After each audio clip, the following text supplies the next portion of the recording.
ஆண்டவரும் உலக இரட்சகரும் மீட்பருமா இருக்கிற இயேசு கிறிஸ்துவின் அற்புத நாமத்தினால் யாவருக்கும் மீண்டுமாய் காலை வாழ்த்துக்களை தெரிவித்துக் கொள்கிறோம். ದೇವರು ಲೋಕದ ರಕ್ಷಕನು மீட்பருமாகிய இயேசு கிறிஸ்து நாமத்தில் ಬೆಳಗು ಮುಂಜಾನೆ ವಾರ್ತೆಗಳು.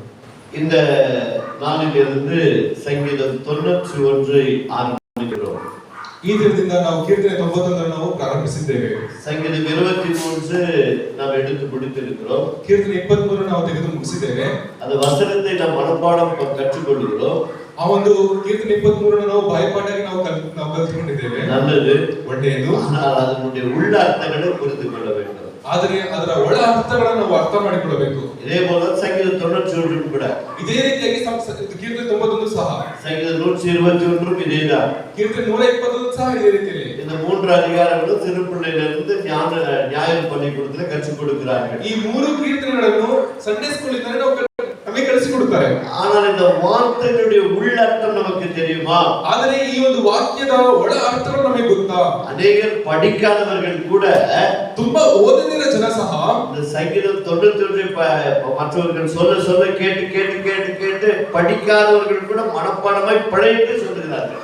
ಓದದೆ ಇರುವವರು ಸಹ ಈ ಕೀರ್ತನೆ 91 ಕೇಳಿ ಕೇಳಿ ಕೇಳಿ ಒಂದು ಬಾಯಿಪಾಠಾಗಿ ಹೇಳ್ತಾರೆ. படிச்சவங்க கூட ஒரு வார்த்தை மிஸ் பண்ணிடுவாங்க.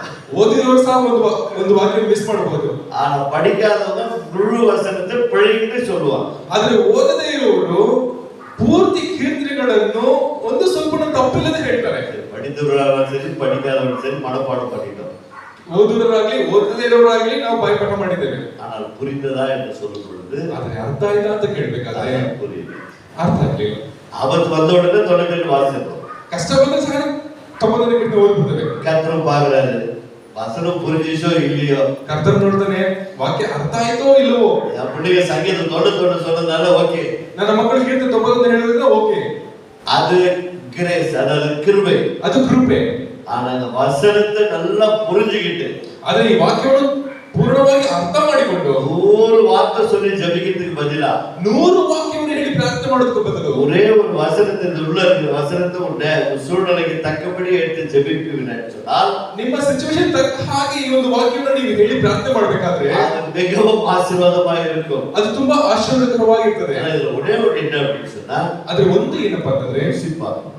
ಅದನ್ನ ನಾವು ಟೇಸ್ಟ್ ಮಾಡಿ ನೋಡಬೇಕು. நம்ம என்னுடைய வாழ்க்கையில நான் ருசி பார்த்திருக்கிறதுனால தான் இவ்வளவு நம்பிக்கையா சொல்றேன்.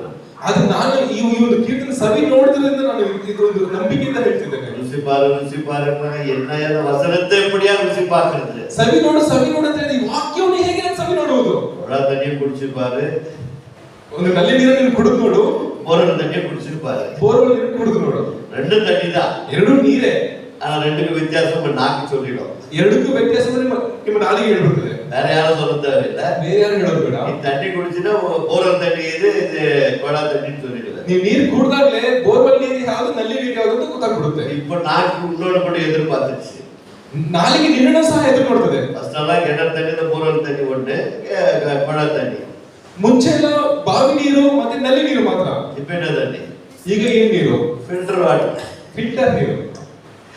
எல்லாம் க்ளீன் பண்ணி சுத்தமா கொடுக்கிற தண்ணி, ಎಲ್ಲ ಕ್ಲೀನ್ ಮಾಡಿ ಶುದ್ಧವಾಗಿ ಕೊಡುವ ನೀರು. அது குடிக்கிறதுனால நம்ம எலும்புகளெல்லாம் சக்தி இல்லாத போச்சு, தெரியும். ಅದನ್ನ ಕುಡಿದಾಗ ನಮ್ಮ ಎಲುಬುಗಳ ಶಕ್ತಿ ಇಲ್ಲದೆ ಹೋಯಿತು. ಗೊತ್ತಾ ನಿಮಗೆ? மூணு தண்ணி தான், ಈಗಲೂ ನೀರು ಸಹ மூணு தண்ணி தான், 3 ನೀರು ನೀರೇ. அப்ப இந்த வசனத்தை கொஞ்சம் கூர்ந்து கவனிங்கள். ಈ ವಾಕ್ಯವನ್ನು ಸ್ವಲ್ಪ ದೃಷ್ಟಿಸಿ ನೋಡಿರಿ. உண்மையிலே நான் சங்கீதம் 91 நான் முழுமையா கற்றுக்கொள்ள வேண்டும் என்று விரும்புகிறேன் சொன்னால், ನಿಜವಾಗಲೂ ನಾನು ಕೀರ್ತನೆ 91 ಕಲಿತುಕೊಳ್ಳಲೇಬೇಕು ಅಂತ ಹೇಳುವುದು. தவறாமல் ஒவ்வொரு வாரம் வாருங்கள், ಮಿಸ್ ಮಾಡಿದ್ರೆ ಎಲ್ಲ ಒಂದು ವಾರ ಬನ್ನಿ, இந்த வேத வசனங்களை நாம் புரிந்து கொள்வோம். ಈ ಒಂದು ದೇವರ ವಾಕ್ಯ ನಾವು ಅರ್ಥ ಮಾಡಿಕೊಳ್ಳೋಣ. சங்கீதம் 91 பல பகுதிகளாக பிரிக்கலாம். ಕೀರ್ತನೆ 91 ಅನೇಕ ಭಾಗಗಳಾಗಿ ನಾವು ವಿಂಗಡಿಸಬಹುದು. அது முதல் பாகம் வந்து ಅದರ ಮೊದಲನೇ ಭಾಗವಾಗಿ சங்கீதம் 91 1 8 முடிய, ಕೀರ್ತನೆ 91 1ರಿಂದ 8 ವಚನಗಳು, 9 13 முடிய இரண்டாவது பகுதி. ಎರಡನೇ ಭಾಗ 9ನೇ ವಚನದಿಂದ 13ನೇ ವಚನದವರೆಗೂ, 14 14 முடிய மூன்றாவது பகுதி. ಮೂರನೇ ಭಾಗ 14ನೇ ವಚನದಿಂದ 16ನೇ ವಚನದವರೆಗೂ. இப்படி வேத அறிஞர்கள் மற்ற காரியங்களும் அதை அப்படி பிரித்திருக்கிறார்கள். ಈ ಒಂದು ವೇದ ವಾಕ್ಯರು இந்த ಇದನ್ನು ಕೀರ್ತನೆ 3 ಭಾಗವಾಗಿ ವಿಂಗಡಿಸಿದ್ದಾರೆ. அது வேத அறிஞர்கள் சாதாரணமா இதை பிரித்து நமக்கு கொடுக்க மாட்டார்கள். ಇದನ್ನು ಸಾಧಾರಣವಾಗಿ ಅವರು ಬೇರೆ ಮಾಡಲಿಲ್ಲ. அது அவர்கள் அதை படித்து அதை ருசி பார்த்த பிறகுதான் அதை அப்படி பிரிப்பார்கள். ಅವರು ಇದನ್ನು ಓದಿ ಅವರು ಸವಿ ನೋಡಿದ ನಂತರನೇ ಇದನ್ನ ಅವರು ಬೇರ್ಪಡಿಸಿದ್ದಾರೆ. நாம் சங்கீதம் 91ல ಇವತ್ತು ಕೀರ್ತನೆ 91ರಲ್ಲಿ 2 வசனங்களை மாத்திரம் பார்க்க போகிறோம். 2 ವಚನಗಳನ್ನು ಮಾತ್ರ ನಾವು ನೋಡ್ತೇವೆ. அந்த 2 வசனத்திலே கூட ஒரு உள்ளடக்கம் கர்த்தர் வைத்திருக்கிறார். ಈ ಒಂದು 2 ವಚನದಲ್ಲಿ ದೇವರು ಒಳ ಅಡಕಗಳನ್ನು ಇಟ್ಟಿದ್ದಾರೆ. ದೇವರು எல்லா விதமான ஆசீர்ವಾದத்திற்கு முன்பதாக ஒரு நிபந்தனை இருக்கிறது. ಎಲ್ಲ ವಿಧವಾದ ಆಶೀರ್ವಾದಕ್ಕಿಂತ ಮುಂಚೆ ನಿಮಗೊಂದು ಕಾರ್ಯ ಇದೆ. ನೀವು ಮಾಡಬೇಕಾದ ಒಂದು ಕಾರ್ಯ ಇದೆ. ஆபிரகாமுக்கு சொன்னார், நான் உன்னை ஆசீர்வதிக்கவே ஆசீர்வதிப்பேன். ಅಬ್ರಹಾಮನಿಗೆ ದೇವರು ಹೇಳಿದ್ರು, ನೀನು ಆಶೀರ್ವದಿಸೇ ಆಶೀರ್ವದಿಸುತ್ತೇನೆ. ನಾವು ಕೇಳೋಣ உடனே கடவுள் ஆசீர்வதிக்கிறார் அப்படின்னு. ನಾವು ಹೇಳಿದ ತಕ್ಷಣ ಹೇಳ್ತೇವೆ, ಓ ದೇವರು ನಮ್ಮನ್ನು ಆಶೀರ್ವದಿಸ್ತಾರೆ. நான் காட்டுகிற தேசத்துக்கு போ, அதான் நிபந்தனை. ಆದ್ರೆ ದೇವರು ಹೇಳ್ತಾರೆ, ಅಬ್ರಹಾಮನೇ ನಾನು ತೋರಿಸುವ ದೇಶಕ್ಕೆ ಹೋಗು. அந்த தேசம் எப்படி இருக்கு அதெல்லாம் கேள்வி கேட்கிறீங்க. ಆ ದೇಶವು ಯಾವ ರೀತಿ ಇರ್ತದೆ ನೀನು ಪ್ರಶ್ನೆ ಮಾಡಬೇಡ. காட்டுகிற இடத்துக்கு நீ போ, ನಾನು ತೋರಿಸುವ ದೇಶಕ್ಕೆ ನೀನು ಹೋಗು. இதே போலதான் ஆதியாகமம் கூட.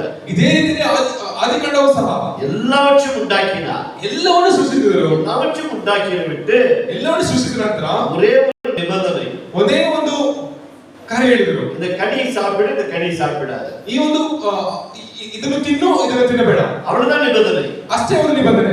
சாப்பிடு என்று சொன்னதை தாராளமா சாப்பிடலாம். ತಿನ್ನು ಅಂತ ಹೇಳಿದ್ರೆ ನೀನು ತಿನ್ನಬಹುದು. உனக்கு எந்த விதமான பிரச்சனையும் வராது. ನಿನಗೆ ಯಾವ ರೀತಿಯಾದ ಪ್ರಶ್ನೆ ಬರುವುದಿಲ್ಲ. எதை செய்யக்கூடாதோ என்று சொன்னாரோ, ಯಾವುದನ್ನ ಮಾಡಬೇಡ ಅಂತ ಹೇಳಿದರು, அதை செய்தபடியால் அங்கே பிரச்சனை வந்துவிட்டது. ಅದನ್ನು ಮಾಡಿದ ಕಾರಣದಿಂದ ಅಲ್ಲಿ ಕಷ್ಟ ಬಂದಿತು. சொல்லப்பட்ட அத்தனை ஆசீர்வாதங்களுக்கும் பாதிப்பு வந்துவிட்டது. ಹೇಳಲ್ಪಟ್ಟ ಅಷ್ಟೋ ಆಶೀರ್ವಾದಗಳಿಗೆ ಬಾಧೆ ಉಂಟಾಯಿತು. அப்ப சங்கீதம் 91லே நமக்கு சொல்லப்பட்ட அத்தனை ஆசீர்வாதங்களும் நாம் அனுபவிக்க வேண்டும் என்று சொன்னால், ಕೀರ್ತನೆ 91ರಲ್ಲಿ ಹೇಳಲ್ಪಟ್ಟ ಅಷ್ಟೋ ಆಶೀರ್ವಾದಗಳನ್ನು ನಾವು ಅನುಭವಿಸಬೇಕಾದರೆ அந்த நிபந்தனைக்கு நாம் உட்பட்டு நடக்கும் பொழுது, ಆ ನಿಬಂಧನೆಗೆ ನಾವು ಅನುಸರಿಸಿ ನಡೆಯುವಾಗ இந்த சங்கீதத்தில் 91 சொல்லப்பட்டது நிச்சயமாக நிறைவேறும். ಈ ಕೀರ್ತನೆ 91ರಲ್ಲಿ ಹೇಳಲ್ಪಟ್ಟது ನಿಶ್ಚಯವಾಗಿ ನಡೆಯುತ್ತದೆ. பாருங்க, இந்த சங்கீதம் 90 91 எழுதினது மோசஸ்.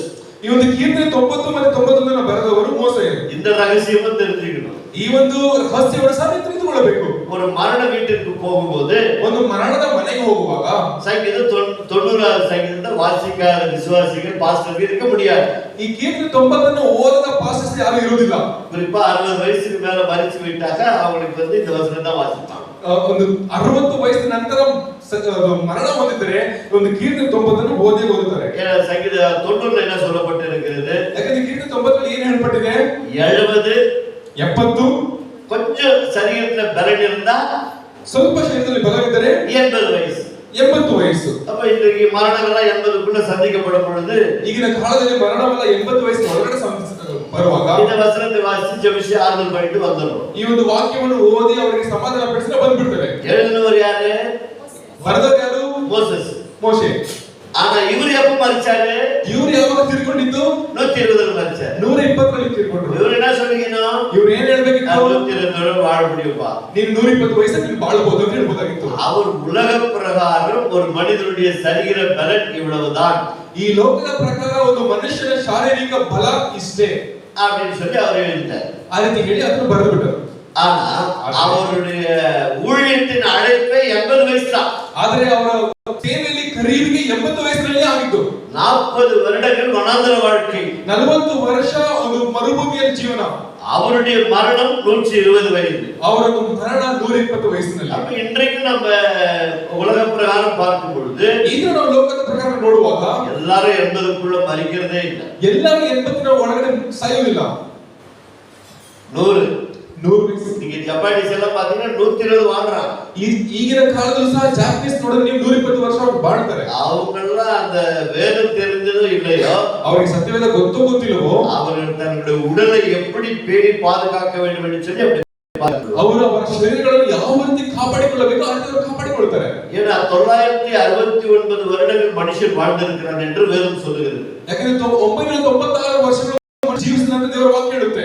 ஆனால் என்றைக்கு மனிதனுடைய பாவம் பெருகி போனதோ, ಆದರೆ ಯಾವಾಗ ಮನುಷ್ಯನ ಪಾಪವು ಅದು ದೊಡ್ಡದಾಯಿತೋ, தேவன் அவனுக்கு கொடுத்தது 120 வருடங்கள். ದೇವರು ಅವನಿಗೆ ಕೊಟ್ಟಿದ್ದು 120 ವರ್ಷಗಳು ಮಾತ್ರ. ಅದಕ್ಕಾக 121 வந்த உடனே கடவுளுடைய வாக்குத்தத்தத்தை தப்புன்னு சொல்லிட முடியாது. ಅದು 121 ವರ್ಷ ಬಂದ ದೇವರ ಒಂದು ವಾಗ್ದಾನ ತಪ್ಪು ಅಂತ ಹೇಳಕ್ಕಾಗುವುದಿಲ್ಲ. ஆனால் ஒரு மனிதன் வாழக்கூடிய வயது 120 ஆண்டுகள் அனுமதித்திருக்கிறார். ಆದ್ರೆ ಒಂದು ಮನುಷ್ಯನು ಜೀವಿಸಬೇಕಾದ ಕಾರ್ಯ 120 ವರ್ಷ ದೇವರು ಹೇಳಿದ್ದಾರೆ. நோவா காலத்திற்கு பிறகு நீங்க பாத்தீங்கன்னா வயது அப்படியே குறைந்து கொண்டே வர ஆரம்பிக்கும். ನೀವು ನೋಡಿದರೆ ವಯಸ್ಸುಗಳು ಸ್ವಲ್ಪ ಕಡಿಮೆ ಆಗ್ತಾ ಬಂತು. அப்படியே குறைந்து கொண்டே வந்துவிடும். ಹಾಗೆ ಕಡಿಮೆ ಆಗ್ತಾ ಬರ್ತಾ ಇದೆ. அதனால் இந்த வேத வசனங்களை வாசிக்கும் பொழுது ನೀವು ದೇವರ ವಾಕ್ಯವನ್ನು ಓದುವಾಗ நீங்கள் கவனமாய் கேட்டு நீங்கள் வாசிக்கிறீர்கள் சொன்னால் ನೀವು ಗಮನಿಸಿ ನೀವು ಓದಿದರೆ இந்த வேத வசனங்களை சொல்லப்படும் போது உள்வாங்கிக் கொள்வீர்கள் சொன்னால் ಈ ಒಂದು ದೇವರ ವಾಕ್ಯವನ್ನು ಹೇಳುವಾಗ ನೀವು ನಿಮ್ಮಲ್ಲಿ ತೆಗೆದುಕೊಳ್ಳದೆ நாமும் கூட சங்கீதம் 91 சொல்லப்பட்டபடி வாழலாம். ನಾವು ಸಹ ಕೀರ್ತನೆ 90 ಹೇಳಿದ ಪ್ರಕಾರ ನಾವು ಜೀವಿಸಬಹುದು. 70 பலத்தின் மிகுதியான 80 சொன்னாங்க இல்லையா? 70 ನೀವು ಶರೀರದಲ್ಲಿ ಬಲವಿದ್ದರೆ 80 ಅಂತ ಹೇಳಿದ್ರಲ್ವಾ? 80 தாண்டி வாழலாம். 80 ದಾಟಿ ನೀವು ಜೀವಿಸಬಹುದು. 40ಗೆ ಸೋತು போறாங்க. ಅನೇಕ 40ಕ್ಕೆ ಸೋತು ಹೋಗ್ತಾರೆ. என்னையா வாழ்க்கை? ಏನಪ್ಪಾ ಜೀವನ? இருக்கிறத விட போய் சேர்ந்துடலாம். ಇರುವುದಕ್ಕಿಂತ ಹೋಗುವುದೇ ಮೇಲು. இதெல்லாம் நீதிமொழி புத்தகம் 18:21 நிறைவேறிடும். ಈಗ ಇದೆಲ್ಲ ಅದು ಜ್ಞಾನೋಕ್ತಿಗಳು 20 ಅದೇ ಅದು 18:21 18 ಮತ್ತು 21 ಅದೇ ನೆರವೇರುತ್ತೆ. நீங்க வாயை திறந்து மரணத்தை பத்தி பேசினா 70 கூட தாண்டறதில்ல. ನೀವು ಬಾಯಿ ತೆಗೆದು ಮರಣದ ಬಗ್ಗೆ ಮಾತನಾಡಿದ್ರೆ ನೀವು 70 ವಯಸ್ಸಾದ್ರೂ ದಾಟುವುದಿಲ್ಲ. நான் வாழ்வேன்னு சொல்லி ಜೀವನ பத்தி பேசுனீங்கன்னா ನಾನು ಜೀವಿಸ್ತೇನೆ ಅಂತ ಹೇಳಿ ನೀವು ಜೀವನದ ಬಗ್ಗೆ ಮಾತನಾಡಿದ್ರೆ 70 தாண்டಲ್ಲ. 80 ದಾಟಬಹುದು. ಈಗ ಉட்கார்ந்த இடத்துல நீங்க தீர்மானம் பண்ணீங்க. ಇಲ್ಲಿ ಕೂತ ಜಾಗದಲ್ಲಿ ನೀವು ತೀರ್ಮಾನಿಸಿಕೊಳ್ಳಿರಿ. நான் 80 தாண்டணும். ನಾನು 80 ದಾಟಬೇಕು. 80 தாண்டி போகணும். 80 ದಾಟಿ ಹೋಗಬೇಕು. அப்படி ஜெபம் பண்ணுங்க. ಅದಕ್ಕೆ ನೀವು ಪ್ರಾರ್ಥನೆ ಮಾಡಿ. இந்த சபையில எல்லாம் முதிர் வயது வரைக்கும் நல்லா ஆரோக்கியமா இருக்காங்க. ಈ ಸಭೆಯಲ್ಲಿ ಎಲ್ಲರೂ ಒಂದು ವಯಸ್ಸಾಗುವವರೆಗೂ ನೀವೆಲ್ಲ ಆರೋಗ್ಯವಾಗಿರ್ತೀರಾ. கர்த்தர் உங்களை ஆசீர்வதிப்பாரா. ದೇವರನ್ನು ಆಶೀರ್ವದಿಸಲಿ. சங்கீதம் 91 கடைசி வசனத்தை இப்படியே முடிக்கிறார். ಕೀರ್ತನೆ 91ರಲ್ಲಿ ಕೊನೆಯ ವಚನ ಈ ರೀತಿಯಾಗಿ ಮುಗಿಸ್ತಾರೆ. மோசேஸ் 70 80 சொன்னவர் என்ன பண்ணிட்டாருன்னா ಮೋಶೆ 80 70 80 ಅಂತ ಹೇಳಿದ ಜನ இவர் வயசு எப்ப முடியும் இவருக்கு தெரியாது. ಇವರ ಜೀವನ ಯಾವಾಗ ಮುಗಿಯುತ್ತೆ ಇವರಿಗೆ ಗೊತ್ತಿಲ್ವಲ್ಲ. அதனால அவர் என்ன சொல்லிட்டாரு? ಅವರು ಹೇಳಿದರು நீடித்த நாட்களா ದೀರ್ಘಾಯುಷ್ಯವನ್ನು அவனை திருப்தியாக்கி ಅನುಗ್ರಹಿಸಿ ಅವನು ತೃಪ್ತಿಪಡಿಸುವೆನು. அவன் என் ரட்சிப்பை அவனுக்கு காண்பிப்பேன். ನನ್ನ ವಿಶೇಷವಾದ ರಕ್ಷಣೆಯನ್ನು ತೋರಿಸುವೆನು. அப்ப நீடித்த நாட்களா ஒரே இதுதான். ದೀರ್ಘಾಯುಷ್ಯವನ್ನು ಒಂದೇ ಸರಿ ಬರಬಿಟ್ರು ಅವರು. 121 கூட தாண்டலாம். அவ்வளவு பிரச்சனையே இல்லை. 121 ಸಾರಿ ದಾಟಬಹುದು. அப்போ தேவன் தன்னுடைய வாக்குத்தத்தத்தை பரிசுத்த ஆவியானவர் எப்படி நாம் புரிந்து கொள்ள வேண்டும் என்று அதை எழுதி வைத்திருக்கிறார். ದೇವರು ತನ್ನ ವಾಗ್ದಾನವನ್ನು ಯಾವ ರೀತಿ ನಾವು ತಿಳಿದುಕೊಳ್ಳಬೇಕು ಅಂತ ಅದನ್ನು ಬರೆದಿಟ್ಟಿದ್ದಾರೆ.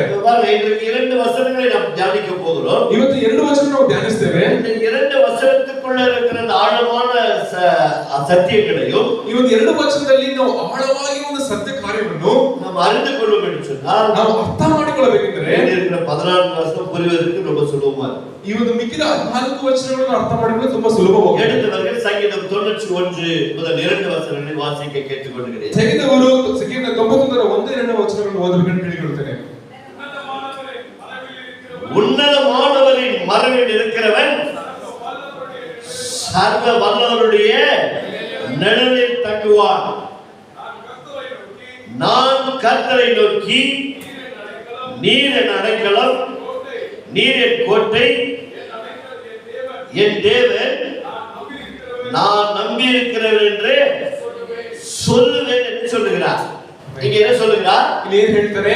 உன்னதமானவருடைய ಪರಾತ್ಪರನ ಮೊರೆ ಹೋಗಿರುವವನು, மறைவில் இருக்கிறவன், ಮೊರೆ ಹೋಗಿರುವವನು. அப்போ உன்னதமானவருடைய மறைவிற்குள்ள நாம் தங்கி இருக்க வேண்டும். ನಾವು ಪರಾತ್ಪರನ ಮೊರೆ ಹೋಗಿರಬೇಕು. அப்போ சர்வ வல்லவருடைய நிழல் நம்மை தாங்கிக் கொள்ள போகிறது.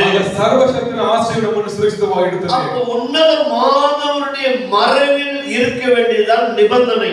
ಇದು ಪರಾತ್ಪರನ ಮೊರೆ ಹೋಗುವವನಾಗಿರುವುದೇ ನಿಬಂಧನೆ ಆಗಿದೆ. இந்த உன்னதமானவருடைய மறைவிலே நாம் தங்கி இருக்கும் பொழுது ಪರಾತ್ಪರನ ಮೊರೆಯಲ್ಲಿ ನಾವು ಜೀವಿಸುವಾಗ எல்லா விதமான பாதுகாப்பு அந்த மறைவுக்குள்ளே வந்து விடுகிறது. எல்லா ರೀತಿಯಾದ ನಮಗೆ ರಕ್ಷಣೆಯು ಆ ಒಂದು ಮರೆಯಲ್ಲಿ ಬರುತ್ತದೆ. ஒரு சில விளம்பரங்களை நீங்கள் பார்ப்பீங்க சொன்னால் ಒಂದು ಸ್ವಲ್ಪ ನೀವು ಅಡ್ವರ್ಟೈಸ್ಮೆಂಟ್ ನೀವು ನೋಡೋದಾದ್ರೆ கையில ஒரு கொடை வைத்துக் கொண்டு ஒருவர் நின்று கொண்டு இருப்பார். ಒಂದು ಛತ್ರಿ ಕೂಡ ಅದನ್ನು ನಿಂತಿರ್ತಾರೆ. அதை பார்க்கும்போது நம்ம என்னையா ஒரு கொடை பிடிச்சிட்டு இருக்கிறாரு, ஒருவேளை கொடை அட்வர்டைஸ்மெண்ட் பண்றாரா என்னன்னு பார்க்கலாம்.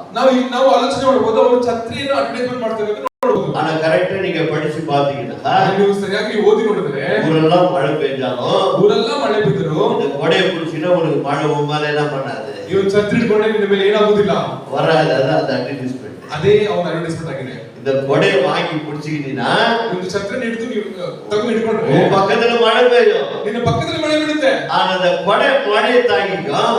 ಅವನು ಛತ್ರಿ ಮಳೆಯನ್ನು ತಾಳ್ತದೆ. நீ மழையில நனையவே மாட்ட. ನೀನು ನೆನೆಯುವುದೇ ಇಲ್ಲ.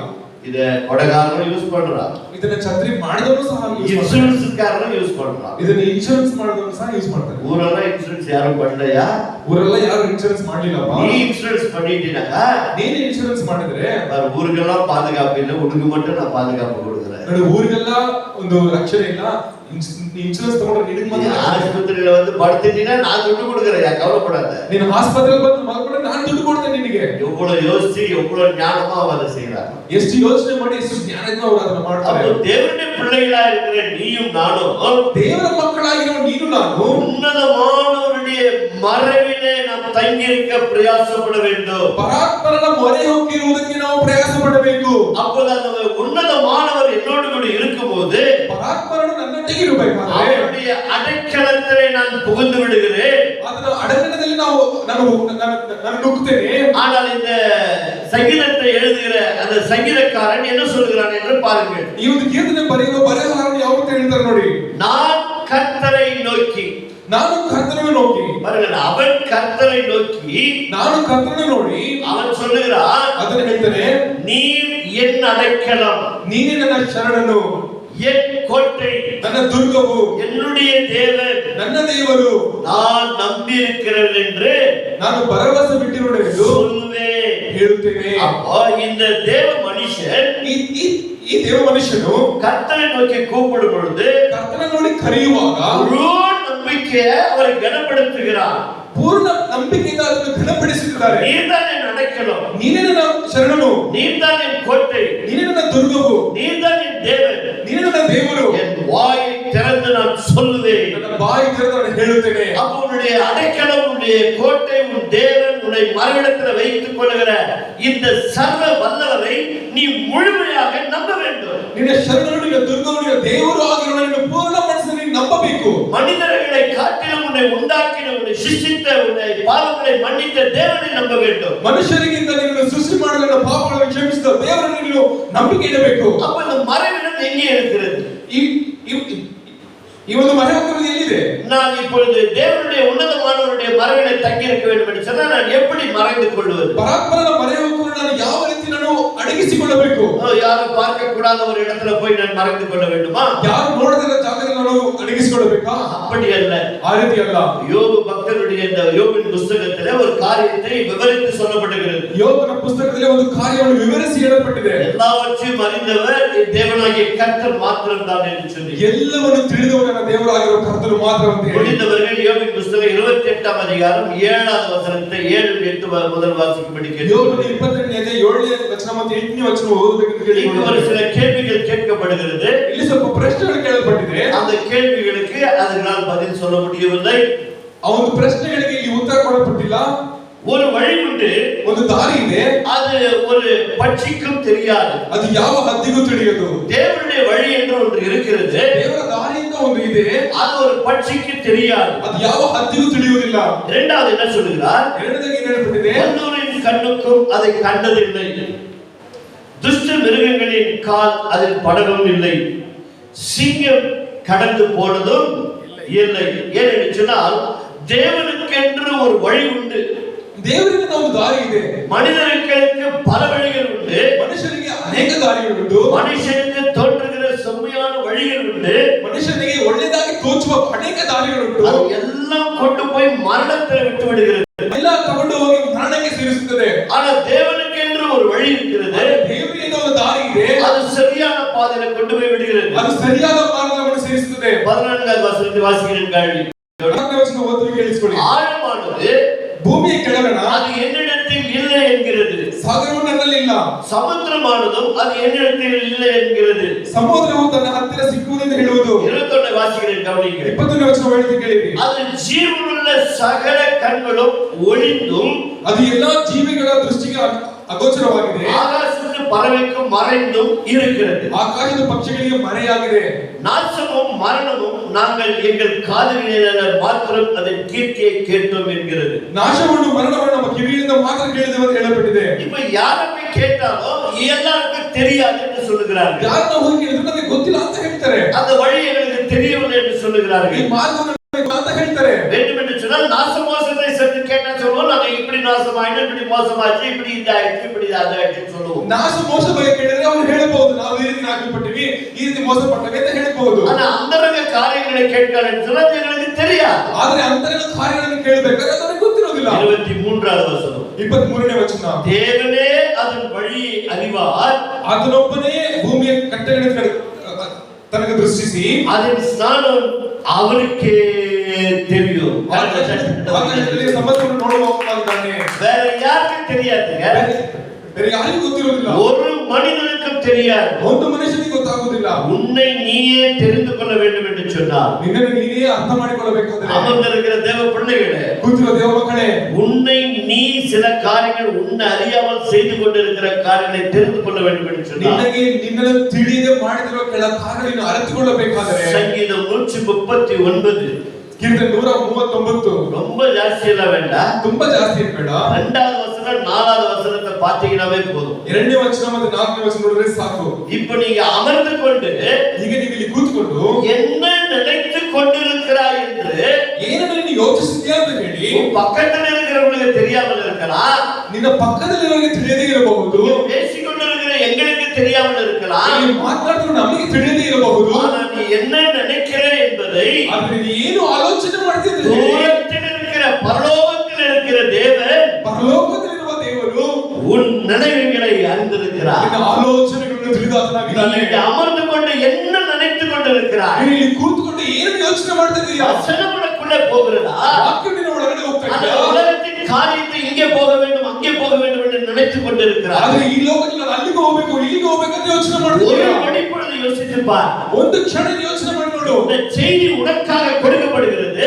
ಈ ವಾರ್ತೆ ನಿನಗಾಗಿ ಕೊಡಲ್ಪಟ್ಟಿದೆ. இந்த செய்தி நமக்காக கொடுக்கப்படுகிறது. ಈ ವಾರ್ತೆ ನಮಗೋಸ್ಕರ ಕೊಡಲ್ಪಟ್ಟಿದೆ. இந்த செய்தியின் மேல் கவனமாய் இருக்கிறாயா? ಈ ವಾಕ್ಯದ ಮೇಲೆ ಗಮನವಿಟ್ಟಿದೆಯಾ? அல்லது மற்ற காரியங்களை குறித்து நினைத்துக் கொண்டிருக்கிறாயா? ಅದನ್ನು ಬಿಟ್ಟು ನೀನು ಬೇರೆ ಕಾರ್ಯಕ್ಕೆ ಯೋಚನೆ ಮಾಡ್ತಿದ್ದೀಯಾ? ஆராதனை முடிந்தவுடனே அங்கே போக வேண்டும் என்று நினைத்துக் கொண்டிருக்கிறாயா? ಅದನ್ನು ಮುಗಿದ ತಕ್ಷಣ ಅಲ್ಲಿಗೆ ಹೋಗಬೇಕಂತ ಯೋಚನೆ ಮಾಡಿದ್ದೀಯಾ? அங்கே போக வேண்டும் என்று நினைத்துக் கொண்டிருக்கிறாயா? ಅಲ್ಲಿಗೆ ಹೋಗಬೇಕಂತ ಯೋಚನೆ ಮಾಡ್ತಿದ್ದೀಯಾ? அதை செய்ய வேண்டும் என்று நினைத்துக் கொண்டிருக்கிறாயா? ಅದನ್ನು ಮಾಡಬೇಕಂತ ಯೋಚನೆ ಮಾಡ್ತಿದ್ದೀಯಾ? அதை செய்ய வேண்டும் என்று நினைத்துக் கொண்டிருக்கிறாயா? ಅದನ್ನು ಮಾಡಬೇಕಂತ ಯೋಚನೆ ಮಾಡ್ತಿದ್ದೀಯಾ? கர்த்தர் சொல்கிறார், ಕರ್ತನು ಹೇಳ್ತಾನೆ, நினைவுகளை தூரத்திலிருந்து கவனிக்கிறவராய் இருக்கிறார். ಆಲೋಚನೆಗಳ ದೂರದಲ್ಲಿ ಇದ್ದುಕೊಂಡು ಅದನ್ನು ನೋಡುವ கர்த்தரை ஆண்டவருக்கு நன்றி சொல்லுவோம்.